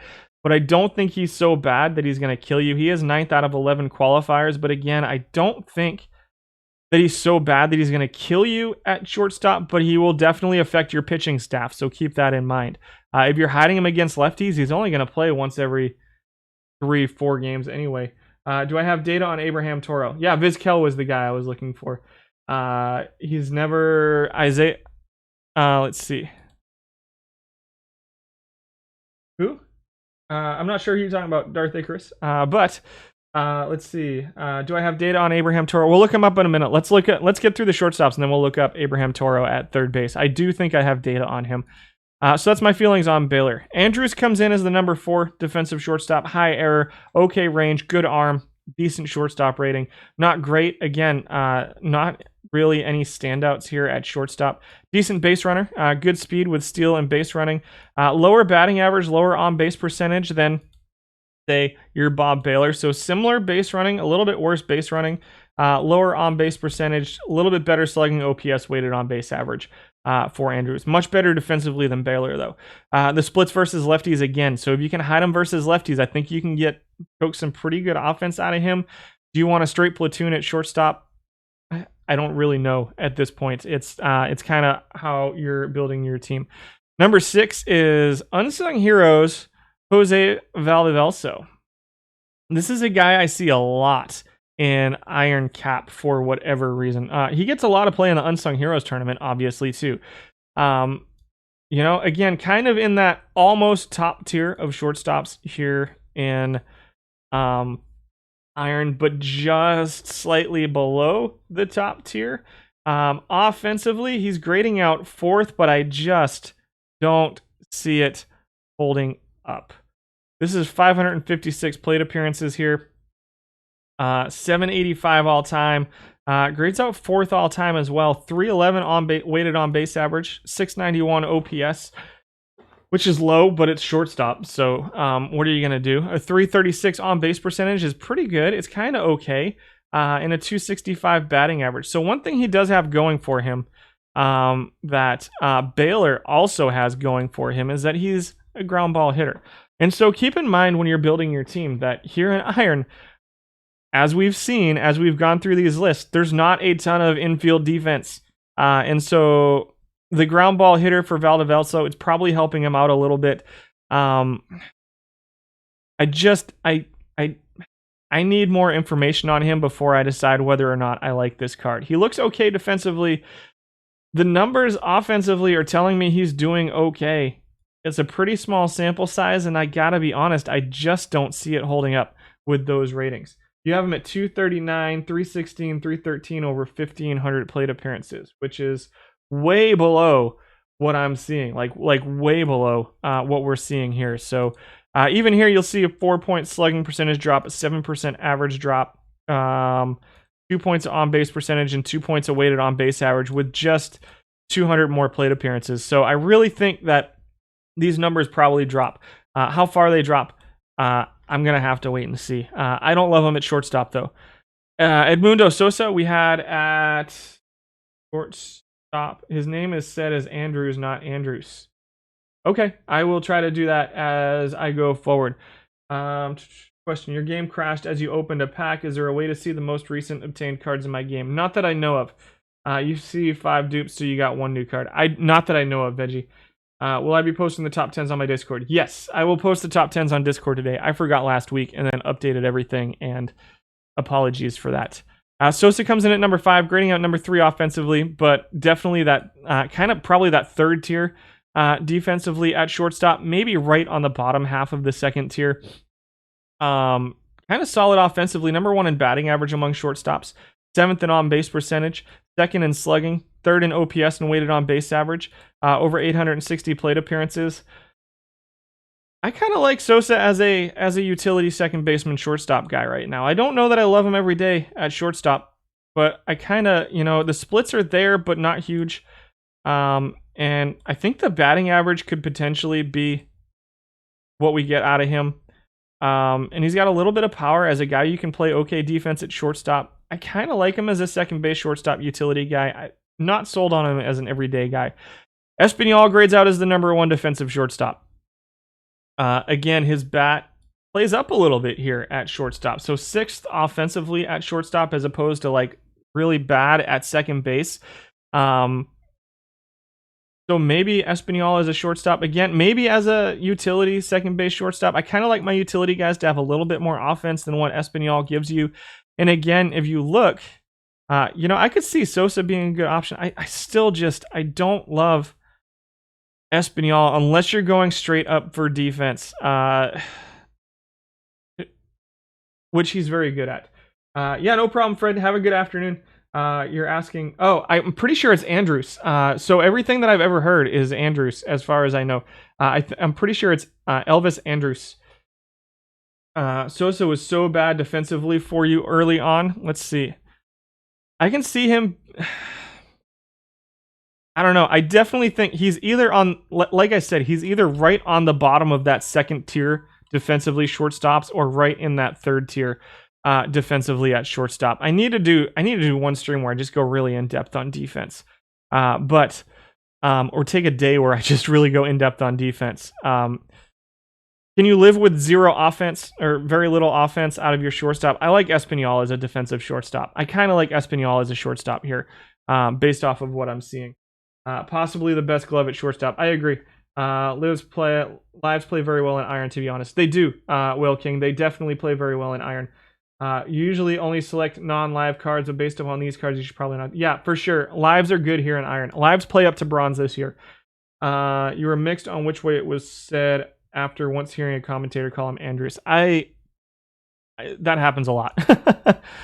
Eli White comes in at number 3. Definitely on that next tier defensively. He definitely falls into that third tier with the range, the arm, the error. The offense plays up here just a little bit to go along with the speed. Pretty well-rounded offensive card. Again, I kind of like him as a third base, second base utility guy. Not in love with him as a shortstop. Almost leaning towards a second base left field utility player. We'll see how he stacks up at left field. I don't love his defense here at short, though, for Eli White. Number 2 is Zach McKinstry, who loses points because he's defensively deficient here at shortstop. Everything is kind of low for a shortstop, but if you're going to play him at shortstop, his bat is going to play up really well. I just think his defense is pretty close to unplayable here at shortstop. He just barely makes that 50-point cutoff at shortstop. And the arm is low, the turn double play is low, the error is low, 11th out of 11 at shortstop. The bat will play up, but I much prefer him as a second base, third base utility guy. Iron kind of turns into a puzzle when you're talking about your utility guys here, because there's a lot of guys like McKinstry who play a whole bunch of positions. You just need to figure out where you want them to play. Like your new shirt. Nice. McKinstry at number 2. Number 1, Isaiah Kiner Falefa. Man, that makes it tough, doesn't it? He's definitely below Espinal defensively. The range hurts a lot. The arm, the error. So Espinal's got him on all of those. Espinal is very clearly the number 1 defensive shortstop. Kiner Falefa is pretty good defensively. He's a step below Espinal, but man, is he just a little bit better offensively. Not great. He's not great offensively. So we looked at him at third and we were like, man, those numbers are terrible at third base, but at shortstop, they stack up just a little bit better. 260 average, 320 on base percentage, 362, 5th in OPS, 5th in weighted on base average for Kiner Falefa. Whereas with Espinal, you're looking at 250. So 6 points average. Do I have this here? I want to do something real quick. So no, I don't have. I need this. Where is it at? Hold on one second. I want to compare the two side by side. So I'm going to do this today. I don't do this very often. And go try to find stuff like this. Oh, for crying out loud. This spreadsheet is annoying sometimes. 26362. So Espinal is 26362. And this is a work in progress.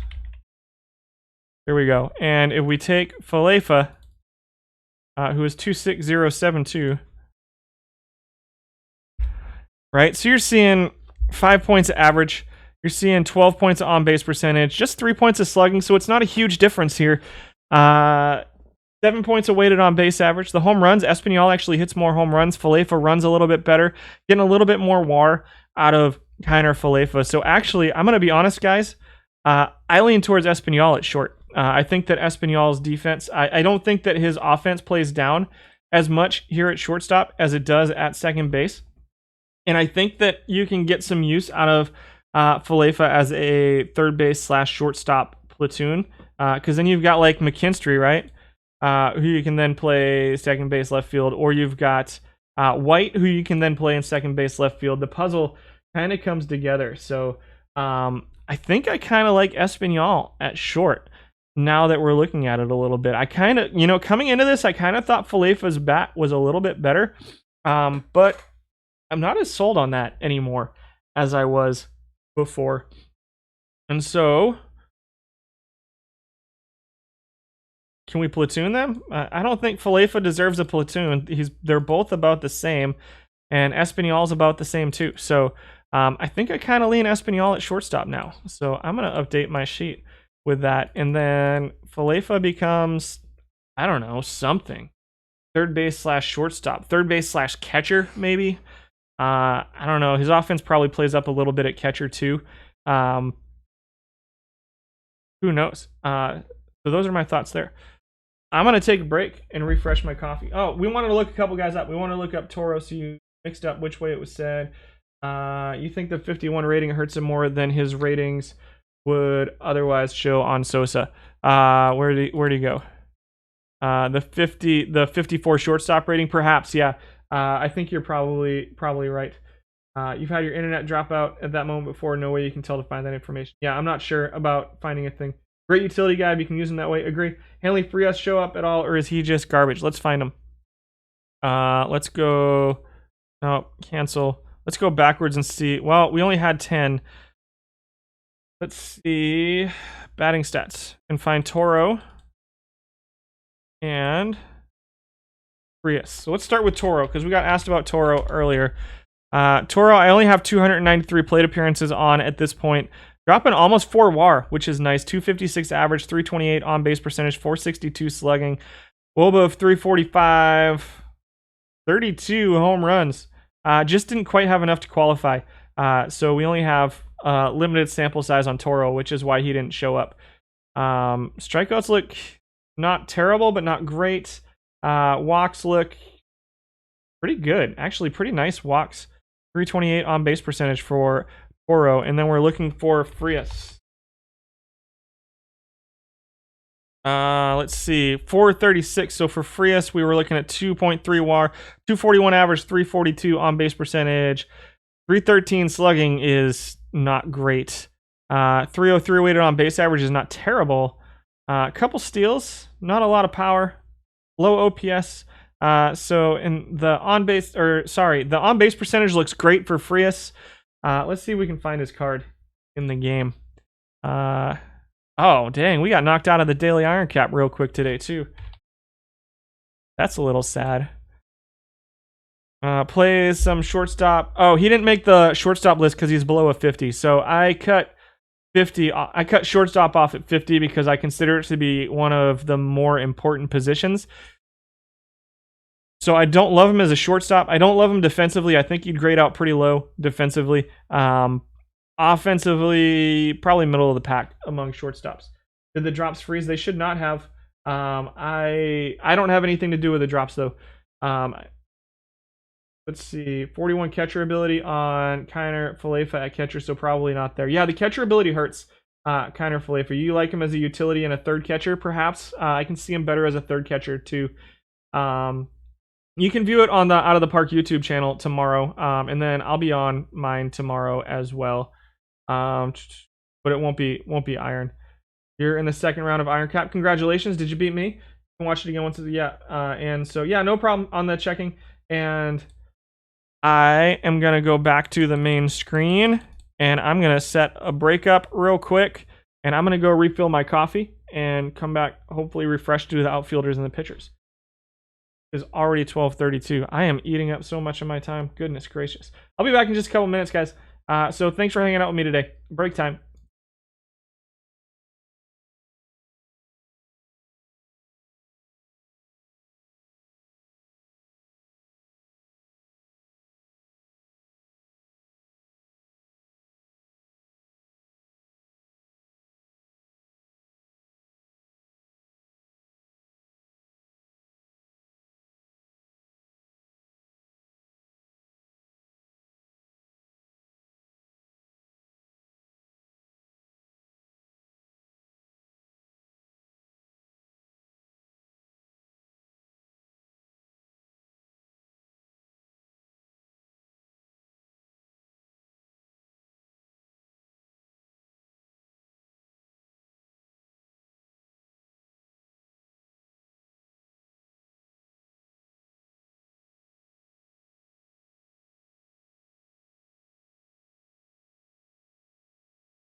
Welcome back.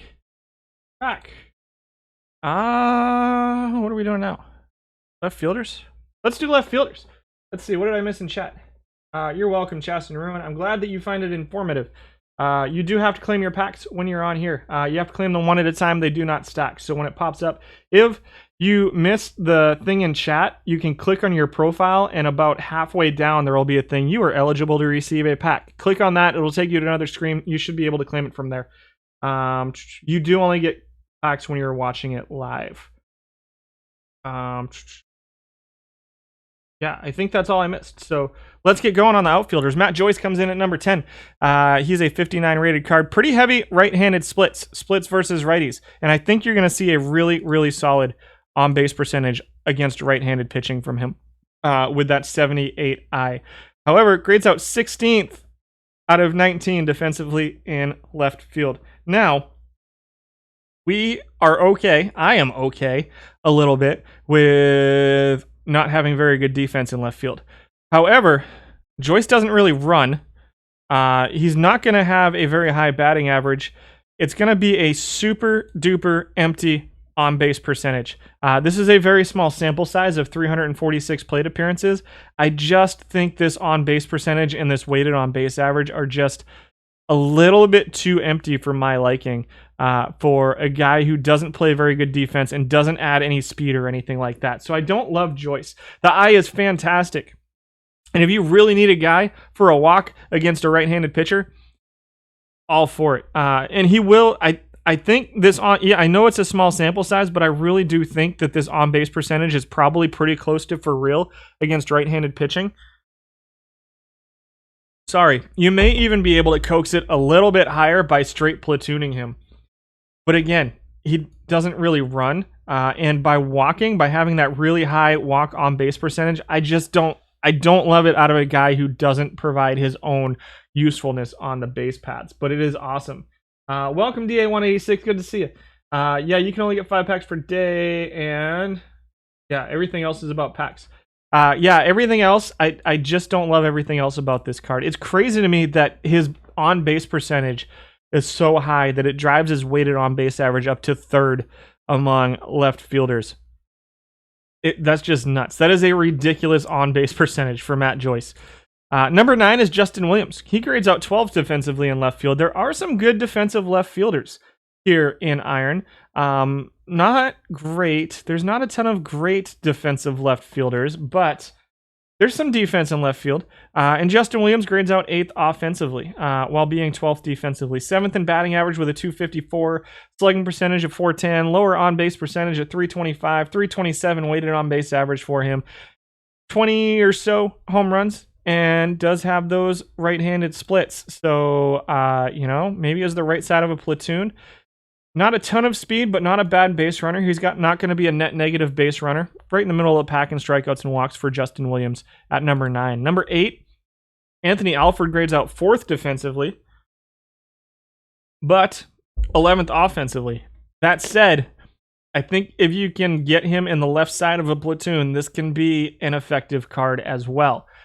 Pretty good range. The arm definitely lends itself to only being a left fielder, maybe a center fielder. We'll see where he comes out among center fielders. That's a pretty good range with an okay center field rating here for Iron. The error rating is good. I wouldn't... Playing him in right field is a little bit more questionable to me.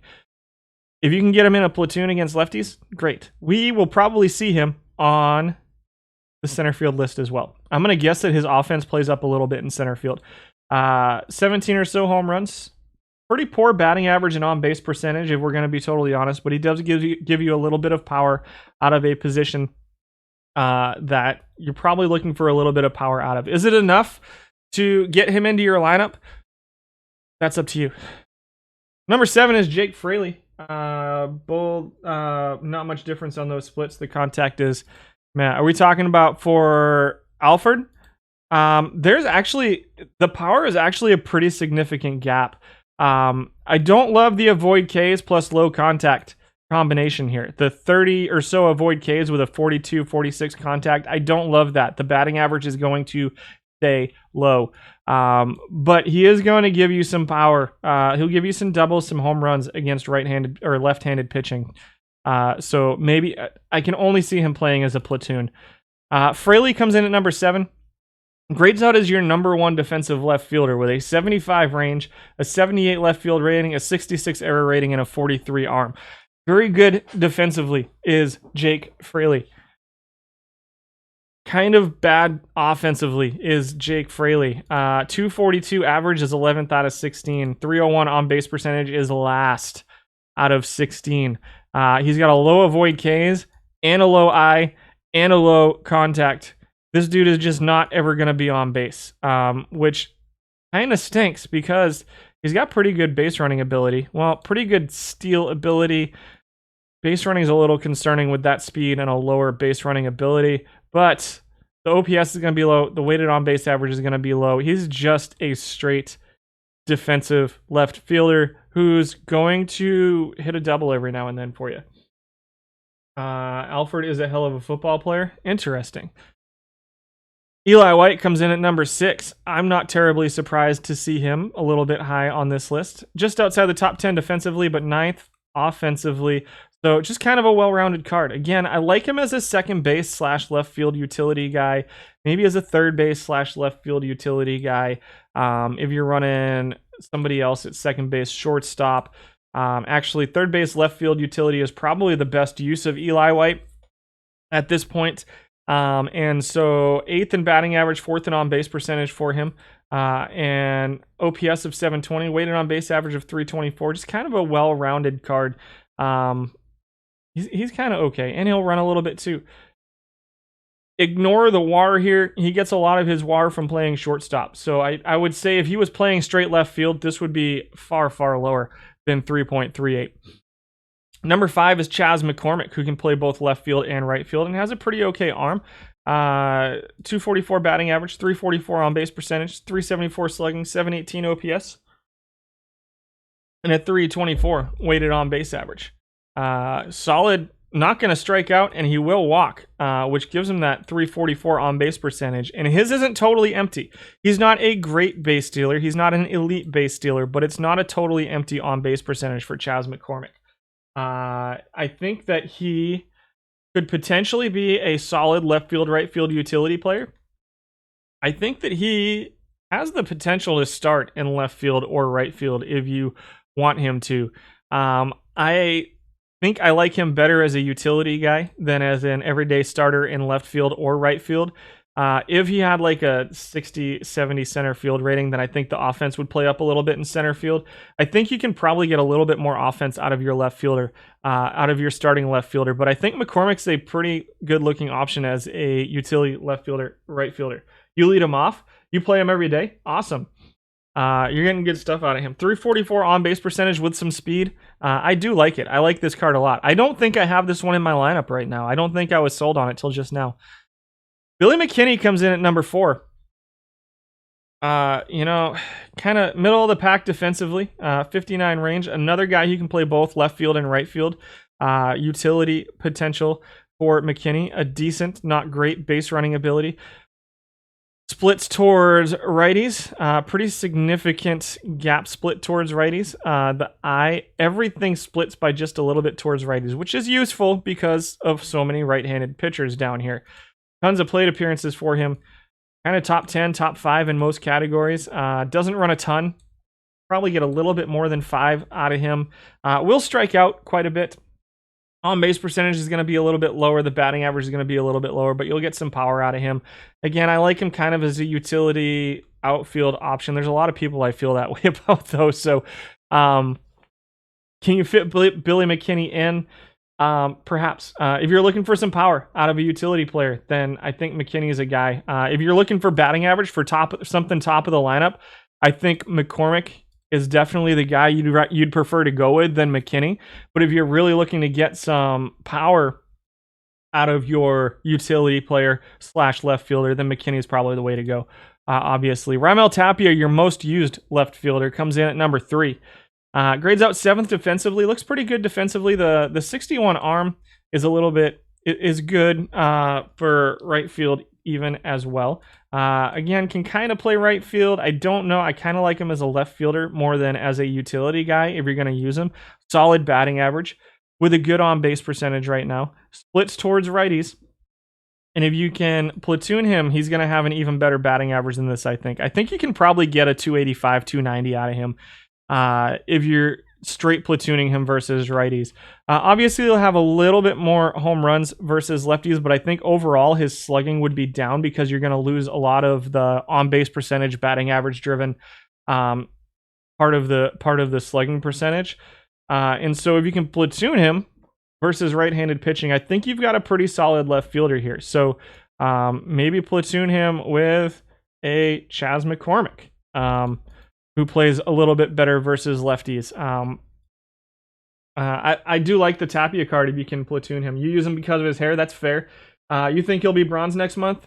Possibly, but we have a whole month. It's only the 5th, the 4th. We've got a whole month to use these guys. So I don't know if it's going to be the last Thursday before the end of the month or the first Thursday in June. I don't know if that's going to be the same every month. You like his stealing too? Yeah, I like his speed and steal ability. I like Tapia as a starting left fielder. Number 2 is Naylor, which, boy, I'll tell you what, if there was a designated hitter in this format, I think that Naylor would be pretty solid. This is a really, really good bat. This is a really, really poor defensive left fielder. If you really are okay with completely punting on left field, then Naylor looks okay. If I'm going to use him in this format, he does have very solid splits versus righties. If I'm going to use him in this format, he's probably going to be going as like a utility first baseman / utility / left fielder. I know that this looks awful at first base. I agree. The bat is so good, and when you're talking about Iron Warriors, this is a really solid right-handed designated hitter. 347 weighted on base average, 789 OPS, 445 slugging, almost 20 home runs per 600. It's a really well-rounded bat, I think, for Naylor. His defense is atrocious, and again, there is no designated hitter. Bring him in as like a third-string left fielder and your number 1 batter off the bench or something like that, perhaps, for Naylor. Or it's hard to fit him in a best-of-5 iron. But as a designated hitter versus righties in that Iron Warriors tournament on Saturday, I think he's probably pretty good. Number 1 left fielder, is it Willie Calhoun? It is not. Willie Calhoun wasn't on the list. That's a little surprising. We'll see if we can find him. Travis Blankenhorn comes out at number 1 in left field. We've seen him all over the place, right? We saw him at first base, I think. We didn't see him at second base or third base because the cutoffs were a little bit higher. The first base cutoff, I think, is 30. Or maybe we didn't see him at first base. 60 range, 57 arm, 48 error. The 48 error is concerning in left field, obviously. Grading out number 2 offensively, grading out number 10 defensively. Definitely better than Naylor defensively in left field. Not a straight punt in left field defensively. Offensively, 25 or so home runs. Good, not great batting average, and okay on base percentage. Solid slugging, solid OPS, solid weighted on base average. Small sample size alert. 495 plate appearances. Try to hide him versus righties if you can. But it's only a couple points between the two. Can also run a little bit. And again, a well-rounded bat that's a little bit defensive deficient, but not as deficient defensively as Naylor. But also not going to perform as well offensively as Naylor either. I'll see if Willie is there. We're going to go back and we're going to find him. Are we going to get Iron best of 7 with the DH like last year? I do not know. Everyone's Tyler O'Neill replacement. Yeah, maybe, perhaps. I don't think he's as good as Tyler O'Neill was. Tyler O'Neill mashed here in Iron. Let's see if we can find Willie. Matt Beatty was at 11. Calhoun was at 12. Third offensively, though. Atrocious defensively. Really bad defensively. But again, the problem is he splits versus, can you play him versus righties every day? Sure. He's going to be pretty good offensively for you. I know we don't look at defense in left field that deeply, but the problem with Calhoun is that he only plays left field, and he does it badly.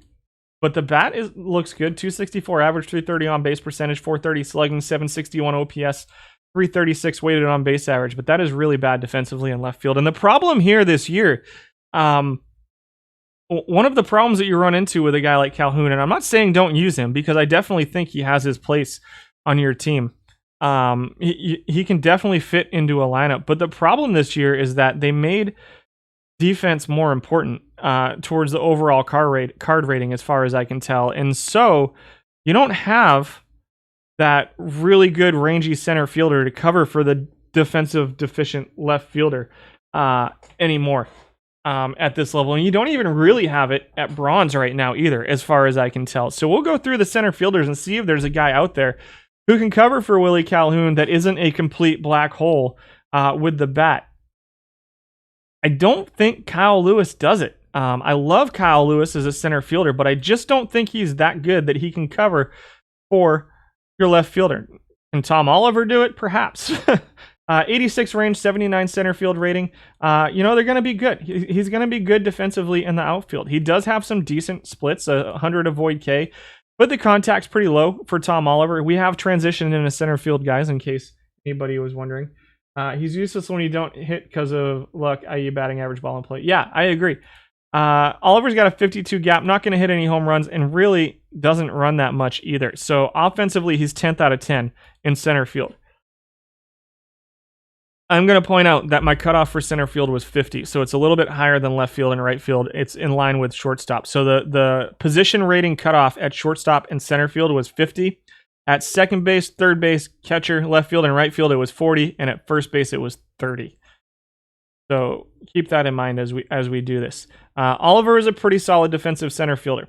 He's really bad with the bat, just unbelievably bad almost. A 218 batting average, 275 on base percentage, 265 slugging, 540 OPS, and a 247 weighted on base average. I feel like I'm not even going to say that. He's just not good. Doesn't strike out at all. But the balls that he's putting in play aren't going anywhere except for guys' gloves. He's bad offensively, but good defensively for Tom Oliver. Number 9 is Jake Fraley, who's the worst defensive center fielder out here, but number 7 offensively. His bat doesn't even play up here in center field. I really don't love this Fraley card. I know it's getting used quite a bit. The gap looks great. Like, you throw some blue in there and some speed, and it looks like it should be really good. But he's just barely getting over that 300 on base percentage. The batting average is below 250. Like, he's not even stacking up offensively among center fielders. 315 weighted on base average. The slugging and OPS are great and all.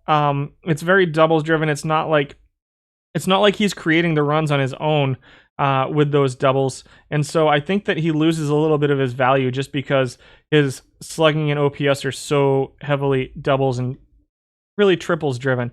I don't think he's unusable. I just don't love the card. I think it's a very one-dimensional card. But if you're going to use him, I do think that left field is a better use for him. But again, then his offense plays down so much in left field. So it's just a tough card for me to find a way to fit in the lineup. Was Harold Ramirez on the left field list anywhere? Let me find out. Yadiel, Sam Hilliard, Jared Dyson. No, let me go and see if he popped up on this list. Harold Ramirez, not here. Let me see if I can find him on your stats. Castro. I don't have anything on Harold Ramirez right now that I am seeing. Sorry. Back to center fielders. At number 8 is Jared Dyson, who grades out as your number 1 defensive center fielder. Grades out as your number 9 offensive center fielder. So just a tick above Tom Oliver. I say a tick, but he is significantly ahead of Tom Oliver.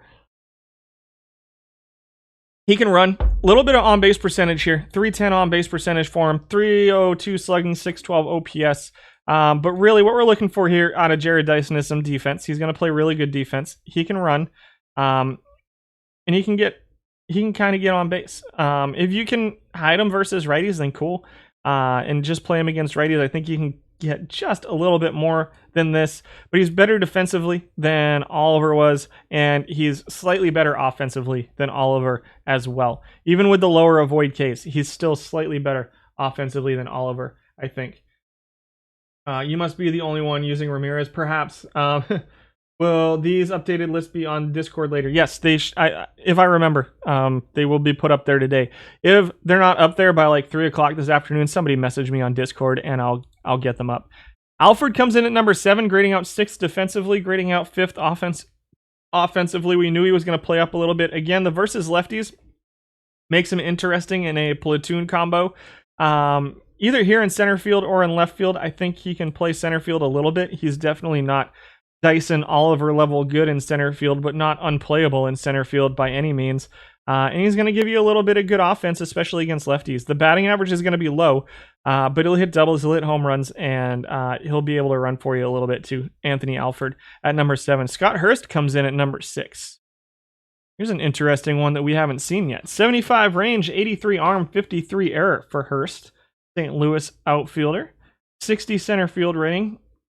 He's grading out 9th out of 10 defensively in center field among these center fielders. So he doesn't look great defensively, but the range doesn't look that bad. 75, 79, 86. Yeah, we're seeing it's pretty low compared to some of these other guys.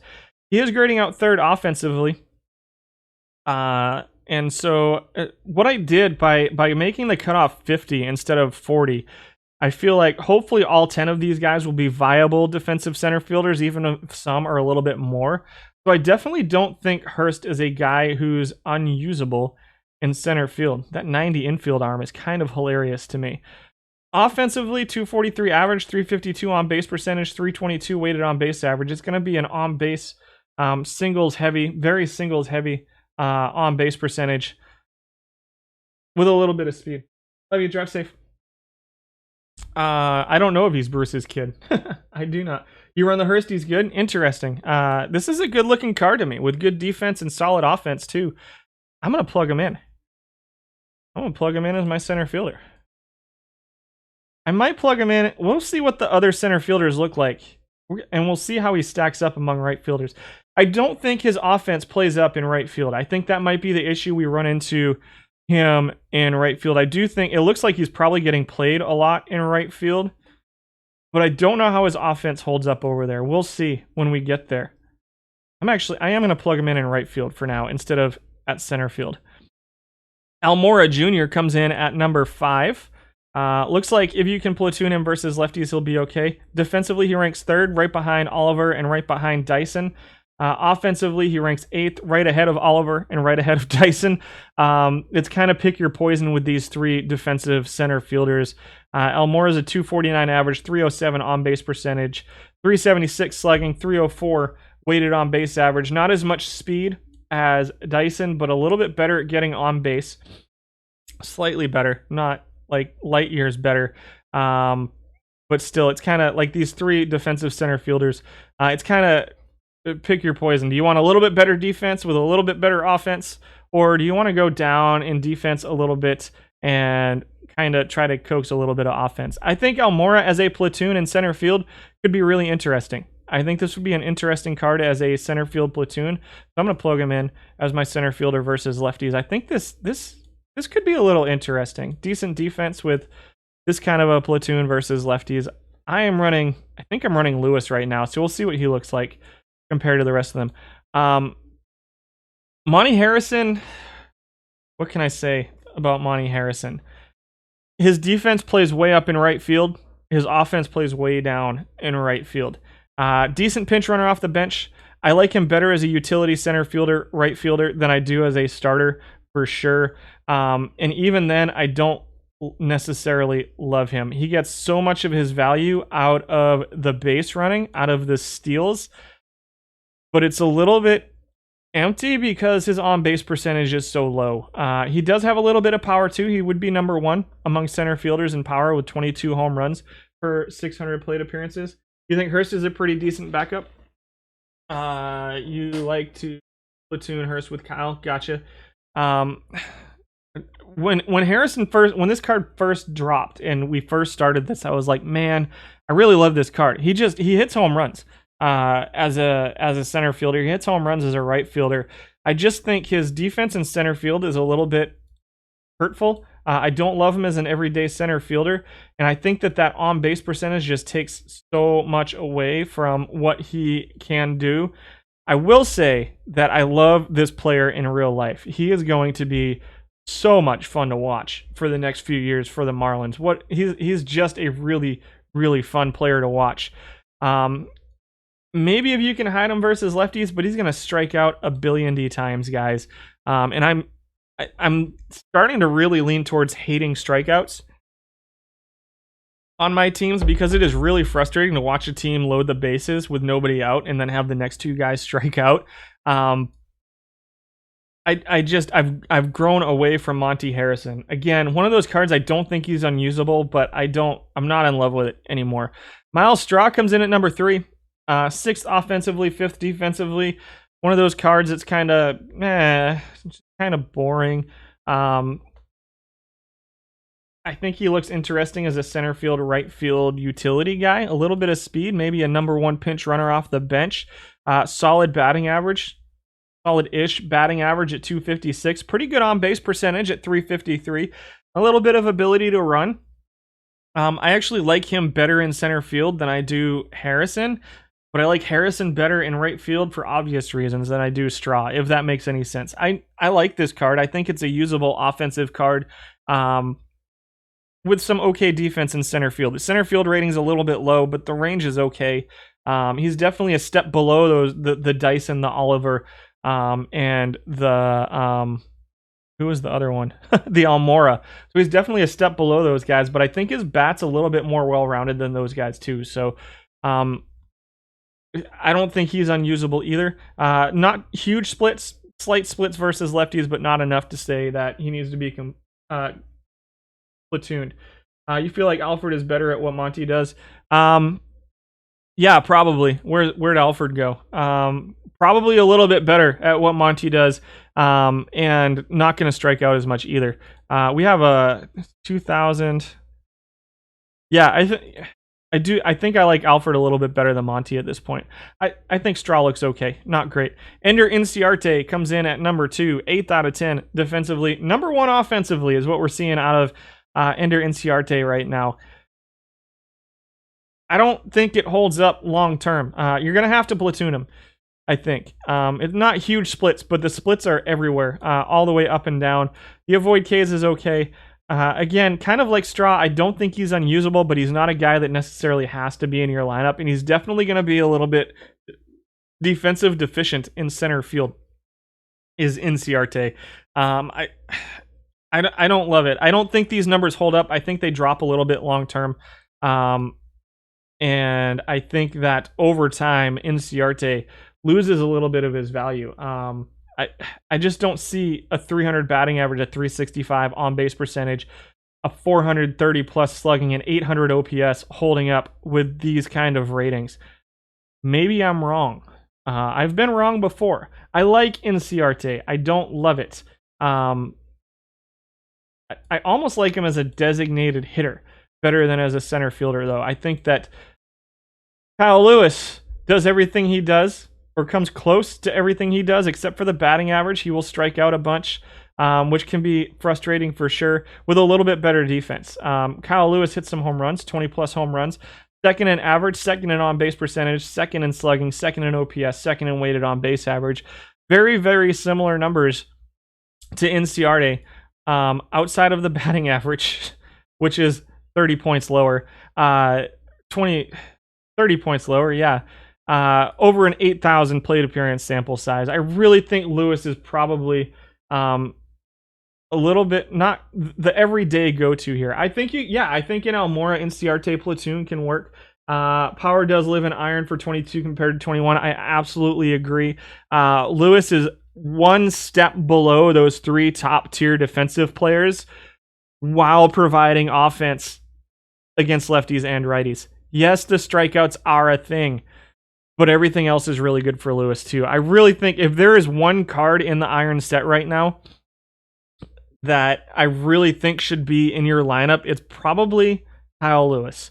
I'm not saying if you're not playing him, you're wrong. I think in Almora / Inciarte platoon can work. I think that you can make you could probably make a Miles Straw platoon work somehow. You're going to lose some defense with Straw, but there's ways to make it work. I just think Kyle Lewis is kind of the iron version of the set and forget right now. Doesn't Lewis play in bronze as well? He plays up in bronze as well. There's not a ton of high strikeout players down here, so the strikeouts are a real thing for sure. But he's a middle of the order bat who plays really good defense in center field, and is pretty well rounded. If you really hate strikeouts, then sure, you're probably not going to want Kyle Lewis, but he's no Jocko Conlon. No. Lewis's production has dropped a bit since the stats adjustment. So that's one of the things that I did this week was I made the decision this week after I deleted all the iron stuff. I'm like, you know what? With bronze next week, we're going to try keeping all the old stuff and see so that we can see the adjustments. But I really think that Lewis is he's definitely dropped off a little bit. These numbers are a little bit lower than what I remember seeing from him before. But he's probably going to be bronze soon too. We'll see how he does the rest of the season. But in Almora platoon, there's platoons in center field that can work, but I think that he's okay. His corner outfield ratings seem weird here. He plays mostly center field, so it's just what he played last year thing. He was the Gold Glove winner in center field last year too, wasn't he? So have a good one, Roman a day. Right field. We had 24 qualifying right fielders with a 40 right field cutoff. So much so that I considered moving the right field cutoff up to 50, but I was afraid that we'd lose a lot of the offensive players. And right field's a position we're really looking. Yeah, I was really surprised to see Lewis come out as an iron. Is really a place we're looking to get a little bit of offense out of in right field. So McKinney's 17th defensively, but top 10 among right fielders defensively. Again, I think he's an interesting option as a left field, right field platoon. We already talked about him, so we'll move up a little bit. Scott Hurst, we see Scott Hurst here a little bit too. Third defensively in right field. Offensively, drops to about a 14th. I don't think he plays up offensively here in right field. If you're going to play him every day, I think Hurst is better off as a center fielder than a right fielder. Just that one little tiny step below Lewis in center field.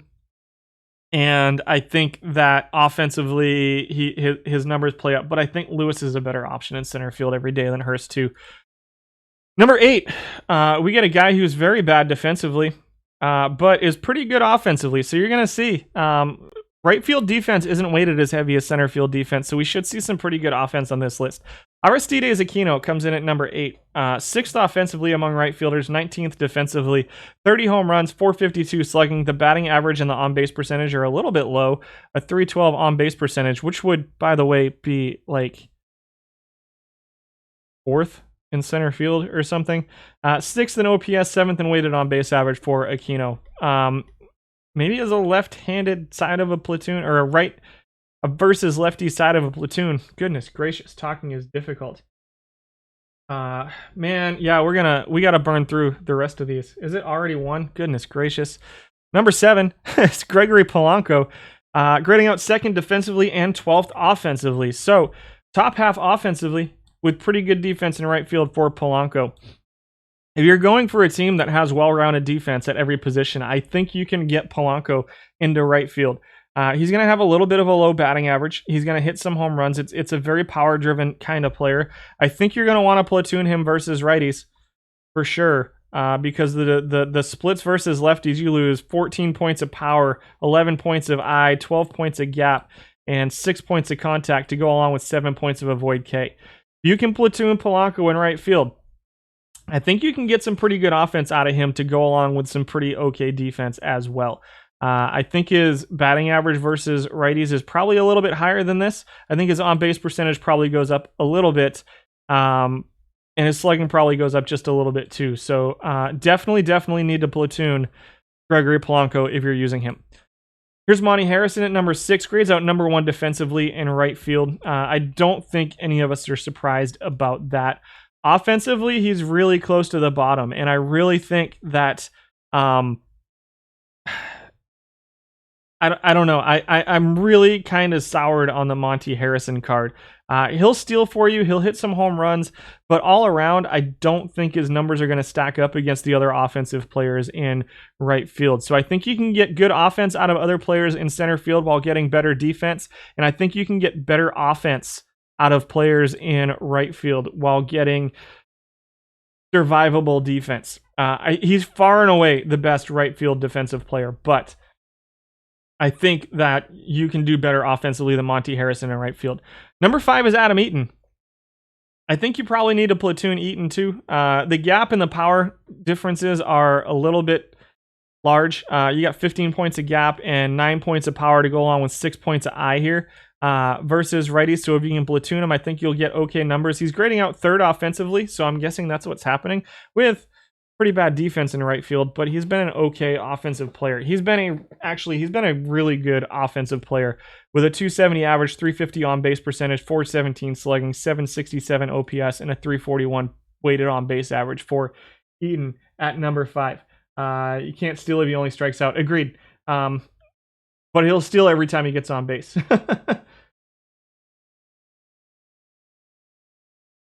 Sorry. Speed 46. So Eaton, good base runner, even though he's not terribly fast, can sack bunt, can bunt for a hit.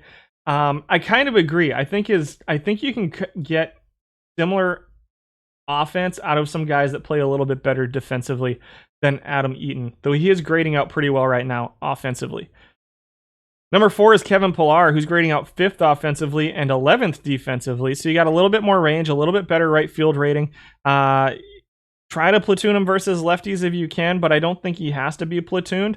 A little bit more speed with pretty good base running to go along with it as well. I like Pillar in right field. I think he can play as a platoon, or he can play every day. I mean, you're going to lose doubles if he's playing every day, but you're not going to lose much else. You'll lose a little bit of slug, but his batting average is still going to stay pretty good.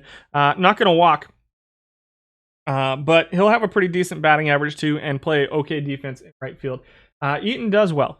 For Eaton, Eaton's bunt is ridiculous.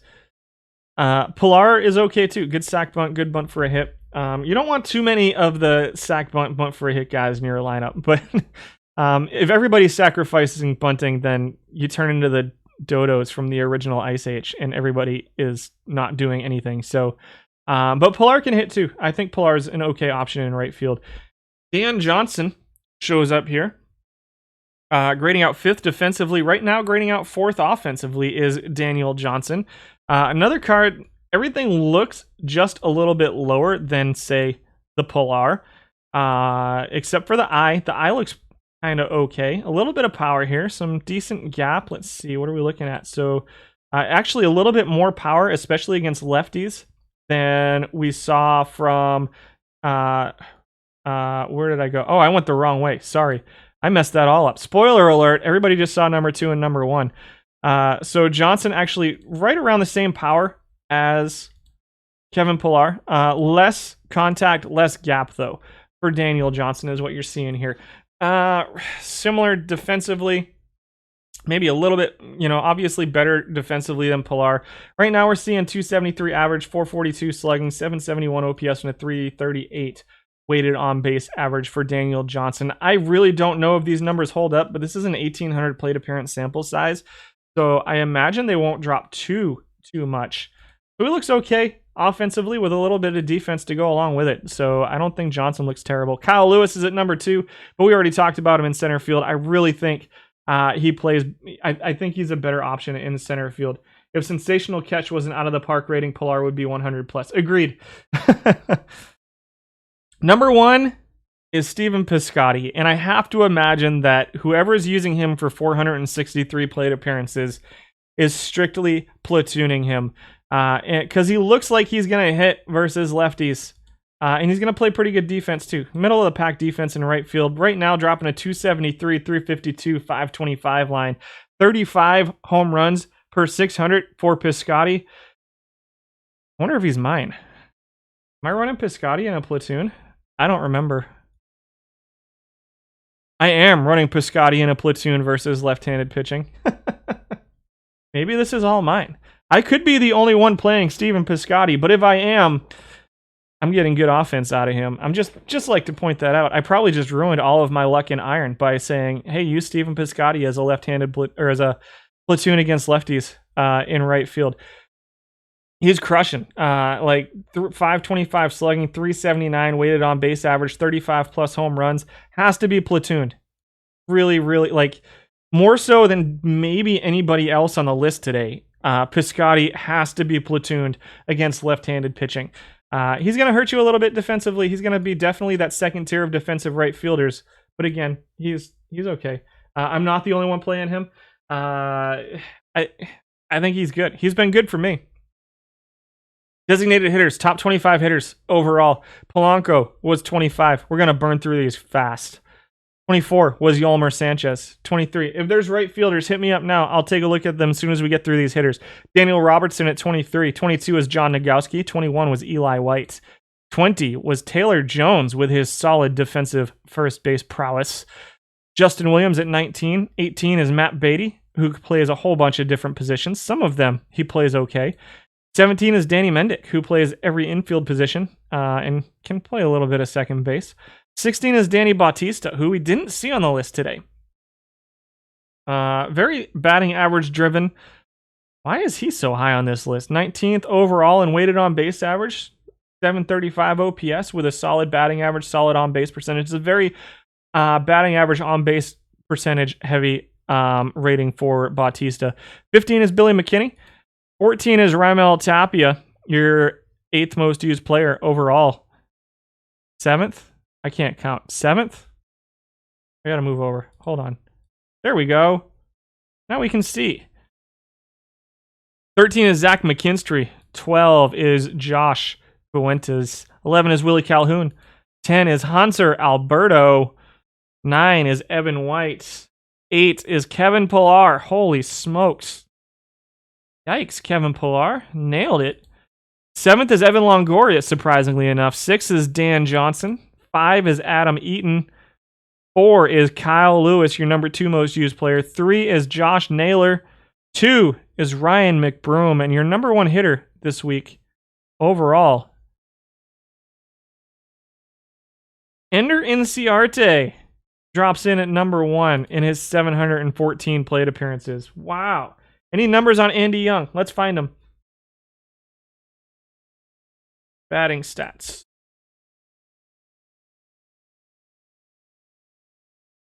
Andy Young, I've got 677 plate appearances, 3.1 WAR per 600, 233 batting average, 295 on base percentage, 425 slugging, 316 weighted on base average, 600 steals per 600 plate appearances, 3 steals, 28 home runs, 720 OPS for Andy Young at third base. You like Pillar? I do like Pillar. I like him quite a bit. Let's check Andy Young's card. At shortstop, third base, shortstop. So he would not have been on the list anywhere except at second base. Doesn't qualify for the third base. I wouldn't play him at shortstop if I were you. I consider shortstop too important defensively. Will hit home runs, it looks like, though. Not much of a platoon split. Like a solid hitter. Yadiel Hernandez. I've got 1,300 plate appearances, 2.6 WAR per 600, 235 average, 321 on base percentage, 399 slugging, 320 weighted on base average, 23 or so home runs, 27 slugging percentage, or 720 slugging percentage for Yadiel Hernandez. Was at the game the other day. He had a laser, complete madness. Andy Young, nice. All right, let's do our really quickly. So I adjusted the infield and outfield utility positions, and it's 2+. So anybody who plays 2+ positions with a 40+ rating, and they're ranked just by offense. So Machine came in 10th among infielders. Stu Clark was number 9. We didn't see on any list today. Number 8 was Kiner Falefa. Number 7 was Jack Mayfield. Number 6 was Edmundo Sosa. Number 5 was Yolmer Sanchez. No surprise there. Daniel Robertson at 4. Eli White at 3. Danny Mendick at 2. Number 1 was Zach McKinstry. This dude is just crushing it right now. 10th most used infielder. Utility infielder this week. And utility outfielders, we had 17 qualify. Monty Harrison came in at 10. Hurst came in at 9. 8 was Chaz McCormick. 7 was Justin Williams. 6 was Billy McKinney. 5 was Raimel Tapia. 4 was Matt Joyce. Pillar was number 3. Daniel Johnson, number 2. And Kyle Lewis, number 1. McKinstry is pretty solid. I like that McKinstry card a lot. And so those are your hitters. How many we got? Let's do pitchers. I seriously considered going to straight up ranking these guys by ERA and FIP this week. I am on the fence. I'm not loving the way that strikeouts, home runs, walks, and whip affect the rankings all that much. So soon I may be making some changes to the pitchers. However, this week we're just going to go through them the same as they were. So it's ERA and FIP are like 10% of or like 50% of the entire thing. The problem that I run into is like the outliers affect it a lot. So like the huge strikeout guys get a ton of strikeouts and the low guys lose points. And so I've worked with dividing stuff or making it worth like 30% of it or whatever, and I just don't love it. And I mean, we're results based anyway, right? So I really think that I'm really considering going to straight up ranking them by like some combination of ERA and FIP alone, and then just keeping the rest of the numbers in there. I'm not there yet. I'm close. RWAR is okay, but starters skew high. Yeah, that's true too. And I have WAR in there. I don't throw it on here at all. But number 15 was Adam Plutko, 13th all time for him. 18th this week in FIP, 10th in earned run average, top 10 in earned run average at 3.73. Very solid in whip and very, very good at walk suppression. We'll let up some home runs. There are 26 qualifiers. What? Hold on one second. How do I have less all-time qualifiers than current qualifiers? I must have a weird cutoff going on here. 150. You know what it is? It's because everybody's still using live players. That's what we're just going to leave it. I'm not going to mess around with any more numbers right now. Plutko's at 15. 14 is Randy Dobnak. Very good, okay movement, good control, top 10 in home run suppression, number 1 in walk suppression. This is your live Randy Dobnak. Best control pitcher here. Pitch around with that stuff. Have good defense out there too, because there's going to be some balls in play. He's not going to strike anybody out. You're going to want very good defense with pitchers with low stuff, moderate movement, and good control, because balls are going to be in play. Not going to be a ton of home runs with a guy like Dobnak, but 26 out of 26 in strikeouts, but number 1 in walks. 19th in ERA, 14th in FIP this week for Dobnak. You absolutely have to have good defense with guys like this. 13 is Greg Soto, who having good defense is less important, I guess. 24th in walks, 9th in strikeouts, 7th in earned run average at 3.61, 3.99 FIP for Gregory Soto. What does pitch around do? Sorry if that is a stupid question. Let me get through the starters and then I'll go over how I set them up. I talk about it a little bit every week. I'm still learning. I'm still working on it, but we'll talk about it here in just a little bit. So Gregory Soto comes in at 13. High stuff, good movement, ugly control. Don't pitch around with Greg Soto. 12 is Austin Voth. He's kind of your perfect team 21 throwback.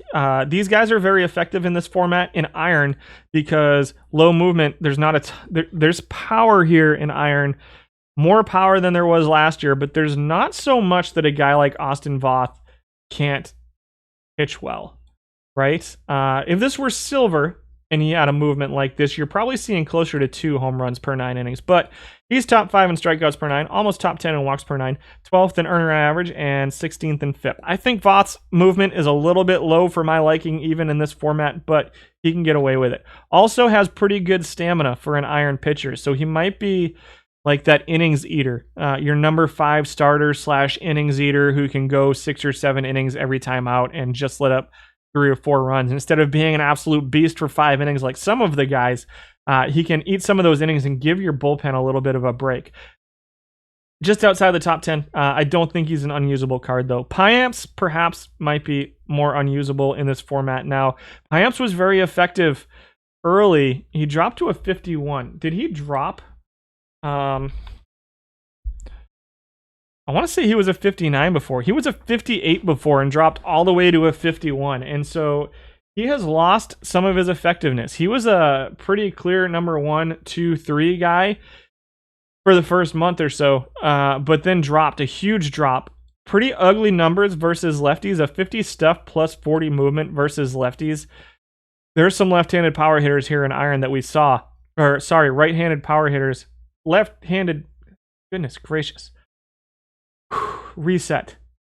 There we go. There are some left-handed power hitters that we've seen that will take advantage of this from Joel Payamps. Not very usable right now. In fact, I would say that even Voth, I would say that Voth is probably a better option than Payamps at this point.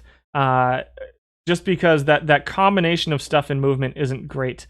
Even the combination versus righties isn't great either. It's a little bit better, and it is still pretty heavy right-handed driven batting, but I don't love Payamps in this format anymore. Really rough month for him. What did he do this month? Was it that bad? Let's look him up. Baseball reference. 2021. I don't get it. He's got like a 225 earned run average. Why'd he drop so much? 13 hits, so his whip was at 1167. 1.5 home runs per 9. Like he's pitching out of the bullpen. Oh, maybe because he's not a starting pitcher probably because he got switched to a relief pitcher too. Interesting, because he was a starting pitcher last month. His card was a starting pitcher, wasn't he? I think he switched from a starter to a relief pitcher too, and that probably hurt him quite a bit. Yeah, home runs as a relief pitcher are a killer, which probably knocked him down a little bit. Might make him more effective in cap tournaments though. So who knows?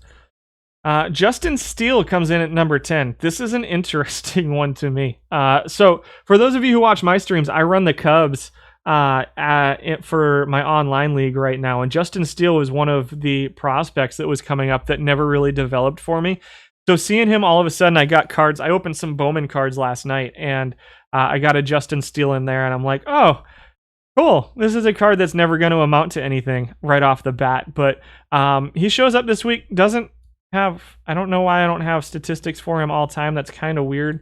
I don't know. Oh, you know what? I wonder. Hold on one second. Let me do.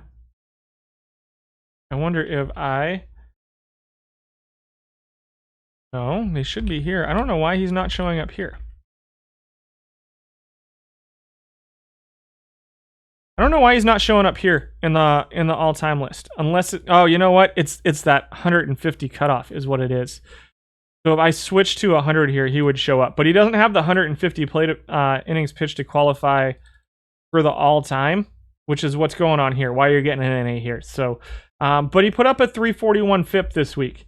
You're gonna want good defense behind him. His stuff's not really high enough to strike everybody out, but he's good home run suppression. I'm not sold on this being his performance in a bigger sample size, though. This is a super small sample size on Steele. I'm not sold on a 341 FIP. I'm not sold on a 0.61 home runs per 9 innings. I think you're going to see it go up a little bit.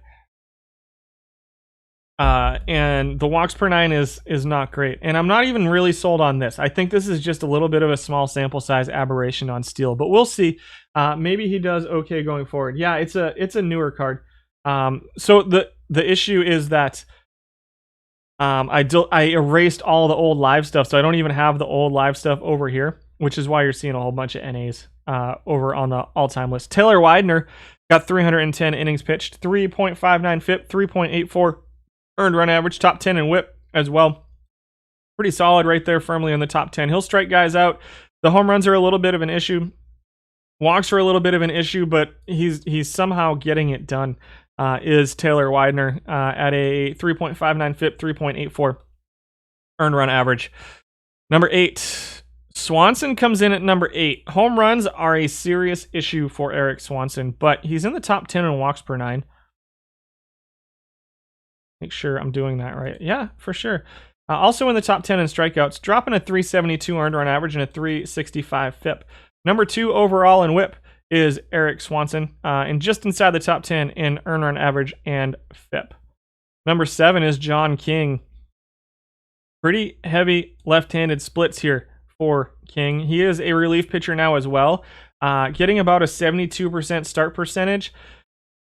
I would have concerns putting this guy in my rotation a little bit. Obviously, in 1,100 innings right now is getting it done with a 358, 347. That's a 72% start percentage. So you're probably going to see numbers inflated from this just a little bit if he's pitching as a starter, because he's going to see a little bit more right-handed hitters. Whereas if you put him in the bullpen, you can treat him as a specialist. Or I'm curious if he's being used as an opener as well. I could see this guy being an interesting opener with a right-handed follower after him, with a right-handed pitching follower after him too. Would be an interesting strategy for me with John King. Try to get that right-handed heavy lineup in there. But I think if you're treating him as a 5-6 inning starter, he's probably going to get hit a little bit harder than you're seeing him get hit right here. Although his numbers versus righties aren't terrible. It's pretty good movement and pretty good control versus righties too. You're seeing a 54 movement is not super low. So interesting card. Birch Smith comes in at number 6. I don't love this one, but he's getting it done too. 363 earned run average, 347 FIP. It's a very high strikeout kind of thing. Home run suppression's okay, not great, kind of middle of the pack. Walks are okay, not great. 17th out of 24. Birch Smith somehow still getting it done though. And again, he can pitch against both. He's going to strike a whole ton of people out over 5 innings, but I'm not sold on that one either. Again, they're all kind of a mixed bag here. Seth Romero's got some pretty significant lefty splits too, with a 37 stamina, but coming in at number 2 in earned run average. But again, 55% start percentage here. So you're seeing Seth Romero, I think, get used as a specialist out of the bullpen a little bit as well. He can probably be effective as a starter, but I don't think he's going to be this effective as a starter. 320 earned run average, 363 FIP as well for Romero. Number 4 is Justin Dunn. Heavy versus righties. He's seeing a 75% start percentage. Pretty heavy righty splits here for Justin Dunn, which is good in the format, although you're seeing a lot of switch hitters as well.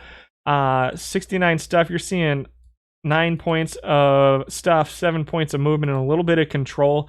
So interesting. Maybe as a follower, it would be an interesting experiment to run, say, a John King as an opener with Justin Dunn following, perhaps. Use Romero as a starter, good consistent production. Yeah, I've been running him as a starter too. I think he's definitely useful as a starter. I think he could be definitely useful out of the pen too. He's pretty consistent from what I've seen. Yohan Ramirez comes in at number 3. Pretty bad control. Last in walks. He's going to walk a ton of guys. Very good strikeouts, very good home run suppression, though. Help him out. The whip is not great, but he gets out of it, pitches around it a lot. 337 FIP, 326 earned run average. Our third. Only 133 innings. Interested to see what we get with him with a little bit more sample size. I don't know that we'll get it. I don't think I put him on my team. Number 2 is Devin Smeltzer. He's been a pretty consistent performer here in Iron throughout the first month or so of the season, and he remains a pretty consistent performer. You're still going to want to have some pretty good defense behind him. He's kind of good all around, and so it leads to pretty good end results for him. Just a 58% start percentage for him, though. He's got decent stamina, good hold runners.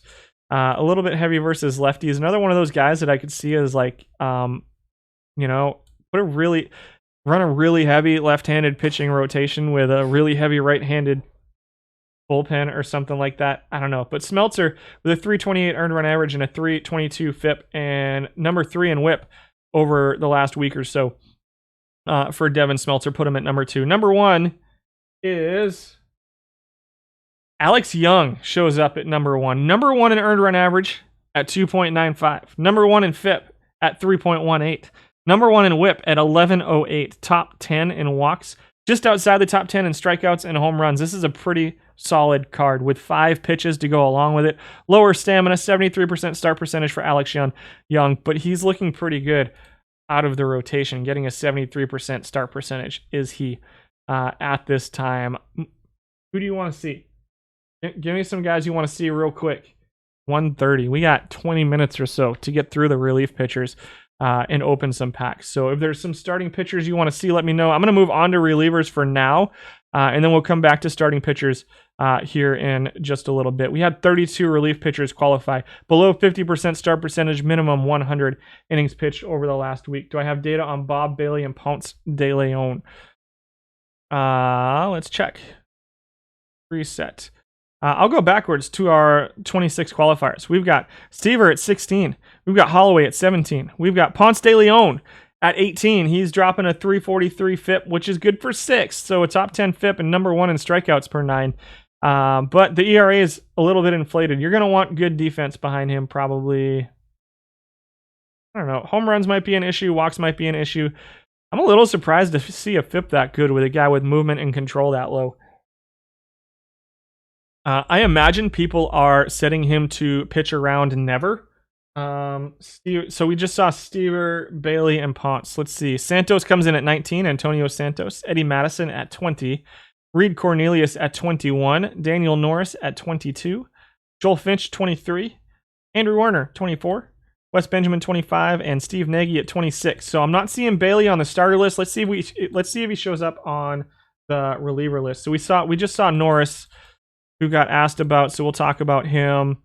Norris looks like he should be better than he has been. 385 FIP, 422 earned run average for him with a 1262 whip, top 10 in walk suppression. A little surprised to see him struggling this much. I think it's just a little bit of splits here. 60% start percentage for him.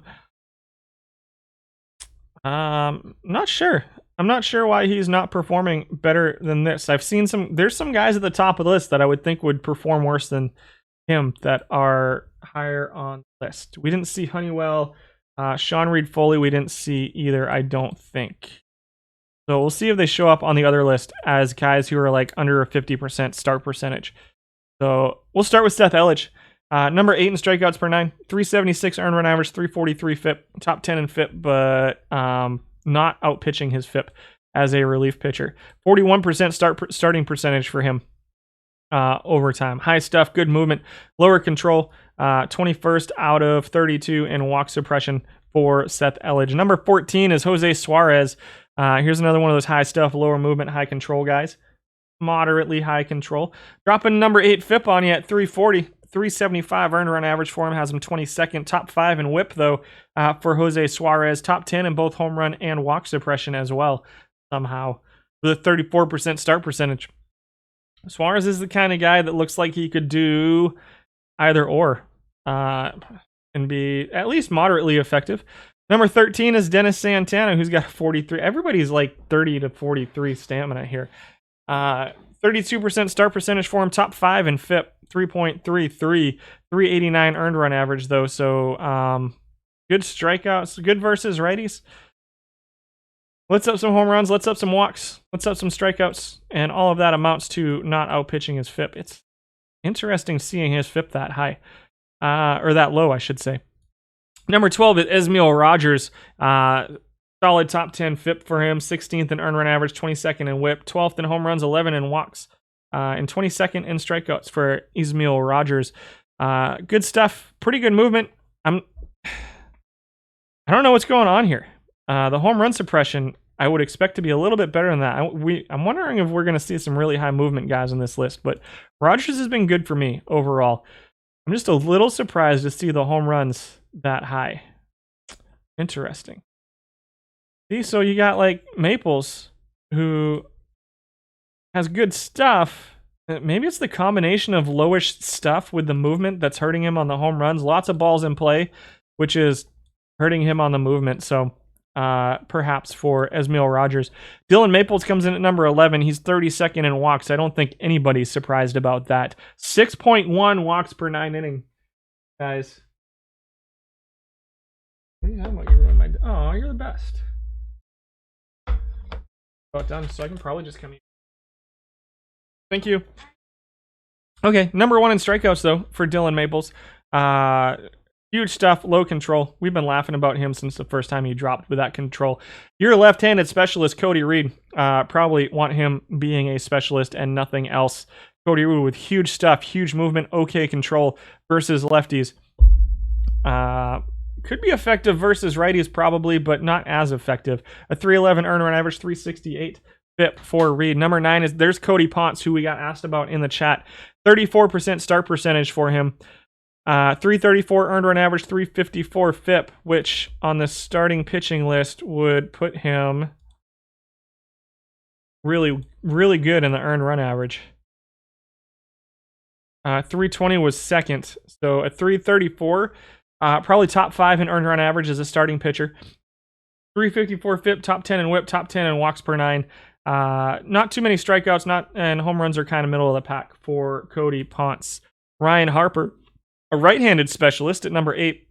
Not quite a specialist, but definite right-handed splits for Harper here. Top 10 in ERA, FIP, WHIP, and top 5 in walk suppression. 7 strikeouts and .71 home runs per 9 inning put him top 15 in home run suppression. Home run suppression. About halfway. There's Sean Reed-Foley, who also got asked about in chat.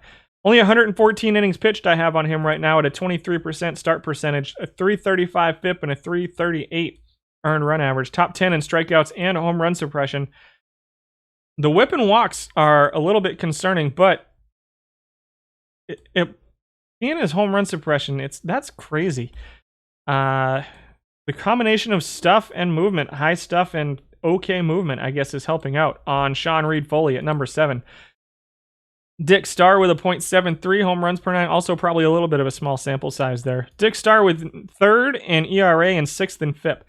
7th in strikeouts per 9 innings, 16th in home runs, 23rd in walks, top 15 in WHIP for Dick Starr. A little bit of a right-handed specialist here. I think that's what I use him as in my bullpen for Dick Starr. Number 5 is Angel Perdomo, kind of a left-handed specialist here. Almost a Dylan Maples profile against lefties with a little bit better control, not much. ERA is 2.7.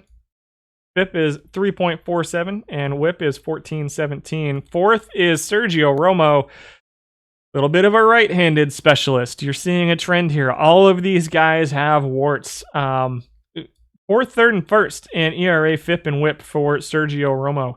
And 3rd in walk suppression for Romo as well. We'll let up the occasional home run, especially against left-handers, but we'll strike guys out too. Romo will get lit up if you face a team that's lefty heavy or has a lot of lefties off the bench. I can see him get lit up for sure. But overall, his numbers look really good. Number 3 is Adam Simber, who's been pretty consistent, but again, right-handed specialist. You're going to want to be really careful with him against lefties. 6th in ERA, 2nd in FIP, 4th in WHIP. Specialist. I'm noticing that a lot of these guys are mine. And a lot of them are being run as specialists. I think Simber is a guy that you definitely want to have running as a specialist versus righties. Number 2, Philip Deal, who I don't think I have in my staff. Dropping a 283 FIP. Looks like a little bit of a specialist here too. A 344 earned run average, top 5 in home run suppression though. 3rd in strikeouts. WHIP and walks both, 11th and 14th, over 110 innings pitched. So small sample size on Philip Deal, but he looks pretty okay.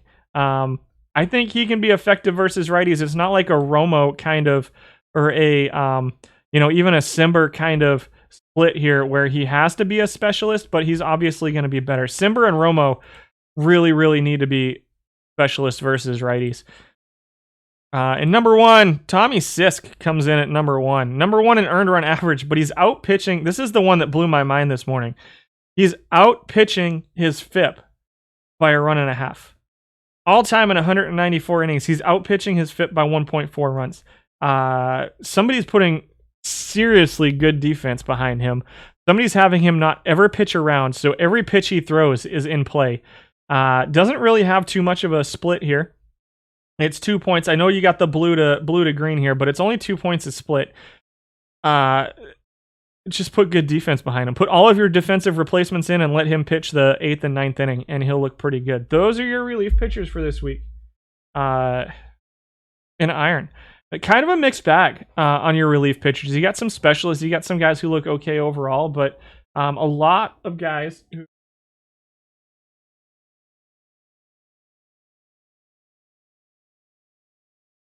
they can charge us for free roofs.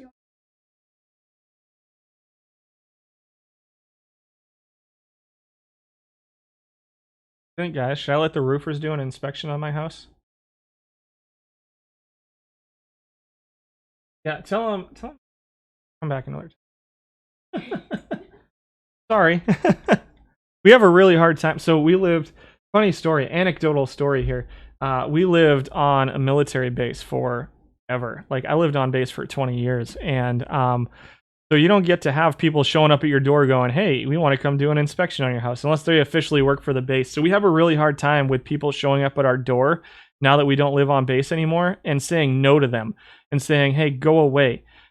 Because I feel bad saying no to people. So we end up with stuff like that. And I'm like, I don't know. Like, we should probably get a roof inspection, but I don't really want to either. Yeah, probably. I absolutely agree. But those are your relief pitchers. We have not had hail recently that I know of. What do you think? Anybody like those? Did anybody like those lists? I'm going to go to the main team and open a couple packs.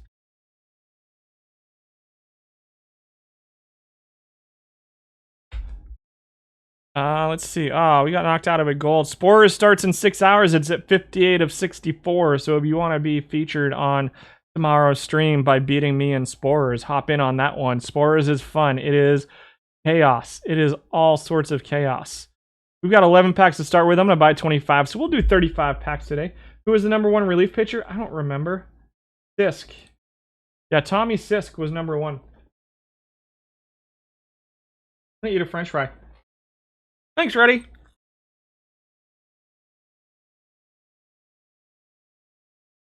My game just crashed. Give me a second. Out of the park just went away. It said, nope. I don't want to do this.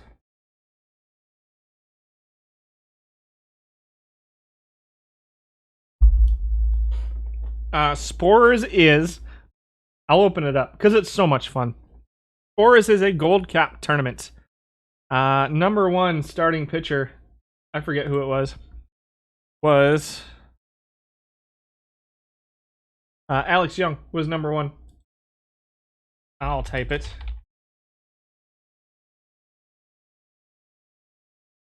Spores is a 1981 gold cap.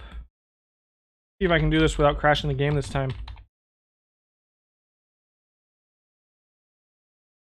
Or without typing my name incorrectly. There we go. So here's Spores. I'll bring it up. It's up to 60 now. 2 of you guys got in, probably.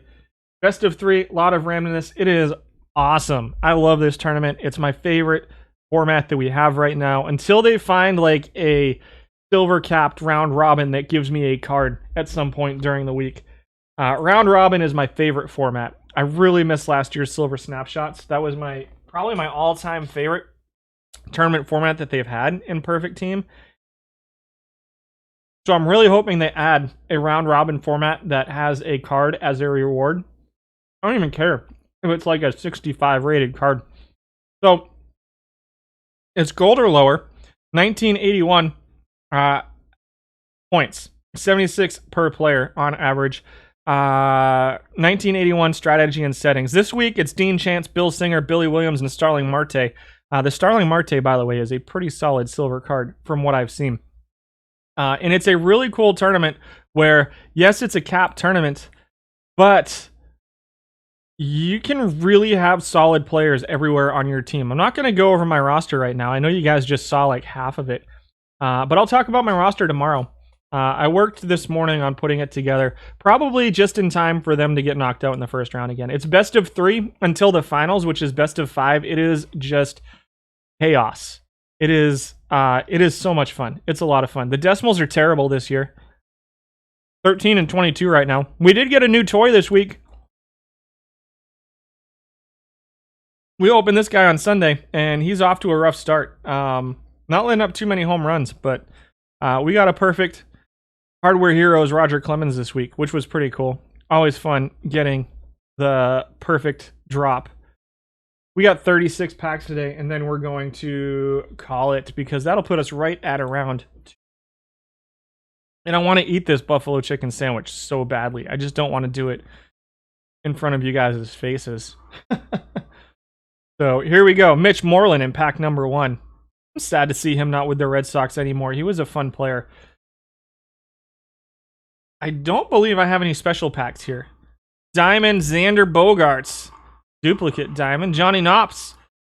Jerry Knops, I should say, gets some unsung hero play down there. Charlie Dexter gets some bronze play as well. Adam Duvall, Bobby Wall. Joe Panic, we saw today. Looks like an okay bat. I want to get a little bit more sample size on him before I say that, though. I need to get a no soliciting sign to hang on the front door. If any of those door-to-door guys are respectful to see the sign and turn around. Yeah, for sure. I need to get one of those. It's from Arby's. So, funny story. We were out yesterday, literally right next to Arby's. And I was like, I want to go get Arby's. And my wife says, but I want to go to Hardee's. And I said, okay. So I turn and leave. And we get a Hal McRae Build-A-Legend. That's a new card for me. That's pretty spectacular. So we'll get a couple more packs to open at the end. So I drove all the way across town to get Hardee's just for my wife to say, you know I was just messing with you, right? And I'm like, well, we're here now. And so we get Hardee's, and I did not enjoy my food. I was like, I'm never coming here again. Yeah, Arby's is great. I love Arby's. Here's another diamond. We got a couple live diamonds. We'll sell them. So that's another 8 packs here at the end. We got 30 packs left. Let's start. I'm gonna eat my French fries in front of you guys, but I will not eat the sandwich because it's a messy sandwich. The Charlie Dexter card is fun. I agree. Chuck Hiller, Tyler Alexander. What's he look like this year? Still very good control. Looks like his stuff dropped a little bit this year. Probably not quite as effective as he was last year. I didn't see him at all today. Oh, he was bronze last week too. Johan Hansel Robles. Nagowski. We saw Nagowski today. Solid looking bat. Philip Evans, Eddie Mixis, Howard Frigo, Brian Gingman, Jesse Levis.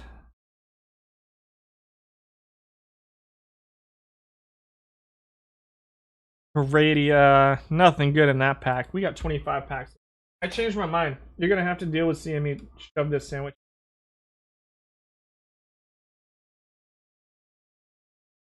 Wait, cut it all the way.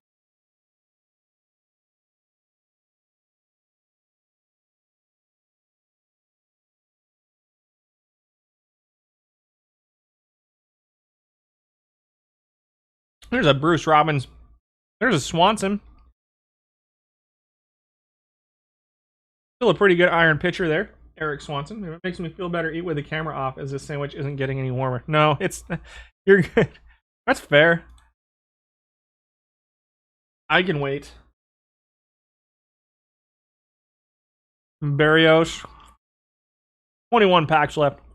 There's Sean Reed Foley. We saw him today. Davey Gruon, Matt Thames. I didn't see Matt Thames today. Not getting a lot of play. Not a great bat for a first baseman down in iron. He's another guy I've been waiting to just break out in the pros that hasn't quite done it yet. Joe Wilhoit, Brian Anderson, Oscar Mercado, Michael Baez. There's an Albies.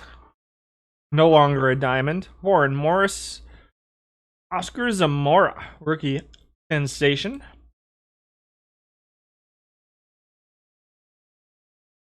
There's another live diamond. Buxton up to a 97. That is not a duplicate. We're going to hang on to him for some live tournaments when we get into them. Also a Bob Montgomery in here. Blankenthorn. Live diamonds are a hit today so far. Tim Duckworth, Brett Anderson, 15 more packs. Base is never going to break out. Oh, Buxton? Yeah, probably. Buxton's probably going to be a perfect at some point. You're welcome, bottom of the 6th. There's a Wayne Garrett. I think that's a duplicate. That is not a duplicate for me. I think I have him on another team. Pretty solid eye with some pretty good power for a gold third baseman, for an 81 third baseman. Goodness gracious, another gold. It's a Kenley. Hot packs today. I can feel a perfect coming on. There's a Yunjin Ryu. Matt Davidson, 2018 snapshot. I think we're going to get something good today. Garrett Whitlock finally let up a run the other day on Sunday against the Rangers. That was sad. There's Alex Young, who we just saw. Garrett Mock, Pablo Sandoval. So it looks like Alex Young dropped from a 62 to a 54, which is interesting because they usually kind of maintain a little bit of that bronze profile. And so he's really, at this point, a bronze pitcher who is pitching in iron, which is probably why he's overperforming what we looked at just a little bit. These are regular packs. They are not gold packs. There's Almora, Tommy Doyle, Rex Brothers. We got 7 left. Keyboard's in the way. Check out this hat I got. Since I'm going to be working for the Mariners AA franchise, they said you can wear a Mariners hat. I got this guy. This guy's pretty sweet. I'll put it on for just a minute. I don't usually wear hats. I was like, I can't get one of the new ones. But this one's kind of cool. I like this hat a lot. There's a Randy Heflin one-hit wonder. Nick Carter. Pretty good singer. I kid. Justice Sheffield, Chadwick Trump. 3 packs left. I love the old school hat. Another live diamond. A little bit unlucky on the diamonds, but can't complain too much about 4 diamonds in 30 or so packs. Or at all. There's Aquino. Davey Garcia. And a Rocky Nelson. Let's go sell those duplicate lives and turn in our mission. Let's see. All missions, only incomplete. Sort by completion percentage. Al McRae. We'll submit that. So that's 1 pack. We'll unlock his silver as well. And we'll lock his silver. So 3 packs right there for McRae. And that's it. And then we've got manage cards. Live. Whoops. All live cards. Duplicates. Go up to the top. Holy, too many duplicate lives that I gotta get rid of. 3, let's see. May as well get rid of these golds too. Why is Kenley going for so much? We'll quick sell these guys. That'll give us, what, 19 more packs? So we'll get 22 more packs. And then we're gonna call it a day. I hope those were all duplicates. Let's just call it 25. And make it an even 25. Then I'm going to save the rest to build a team. This Thursday, we take a look back at April with our first batch of live and historical player of the month cards. Outstanding. Also be updating the tournament scene with a large batch of irons, bronze, and silver cards. Great. Thanks, guys. Dodgers all sell well. Yeah, that makes sense. Wilson Ramos. Let's see. 1 really hot hit today. Here's a Coulson. Coulson gets some use in Unsung Heroes as well. Another Pie Amps there. Christian Walker. Romano. Silver Wayne Gomes. That'll finish our Harold Baines Silver mission. Sadly, I don't have the Harold Baines card yet, which is frustrating me.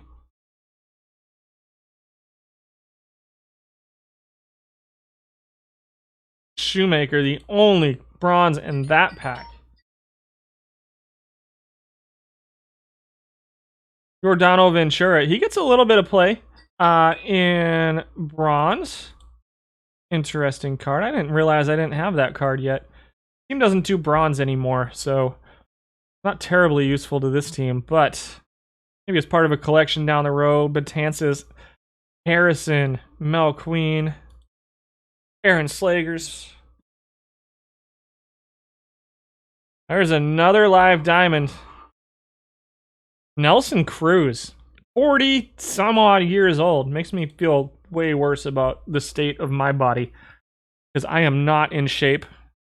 There's a Butch Henline, 89. Rated snapshot. Interesting. Part of the Jimmy Rollins mission.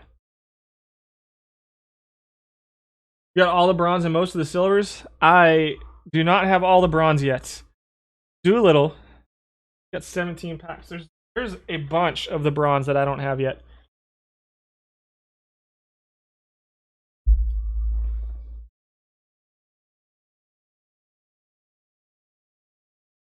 Rich Dower. Got 15 left. Guys, thanks for hanging out with me today. I appreciate it. It's always fun. It's always stressful before I come on, but you guys make it super easy once I get live. And so hopefully you had good information. If you have questions, if you have feedback, please hit me up on the Discord. I'm pretty easy to find for the most part. I have a big picture next to my name, and every now and then I post under the Out of the Park Discord channel. You can look back in the streams and videos channel, and I'll be there. Lee McGee is an interesting card. Nothing else good in that pack. Tomorrow I'll be on my channel with the Spores recap and also the Live Iron Daily tournaments, the Live Iron, or the, not Live Iron, the Daily Iron Cap tournaments tomorrow on my stream, which is always a fun tournament format as well. Lots of chaos down there in that Daily Live Iron too. Fowler, Guriel, so sad to see him as a silver. Guriel was mashing for me in bronze. There's another gold live card. Jordan Danks, center fielder for the White Sox.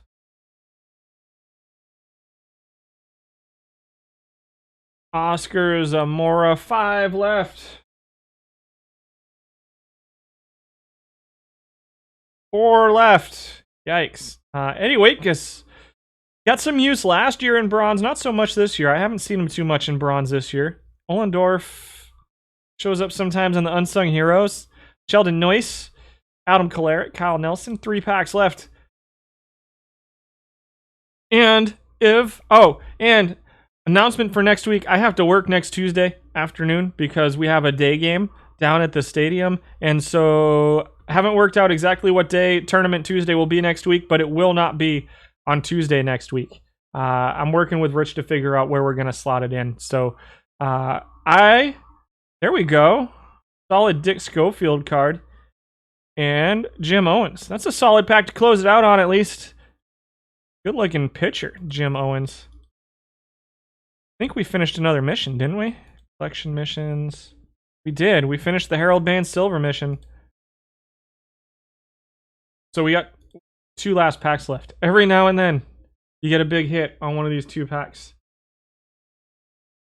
Can we do it? Big hit? Nope, not there.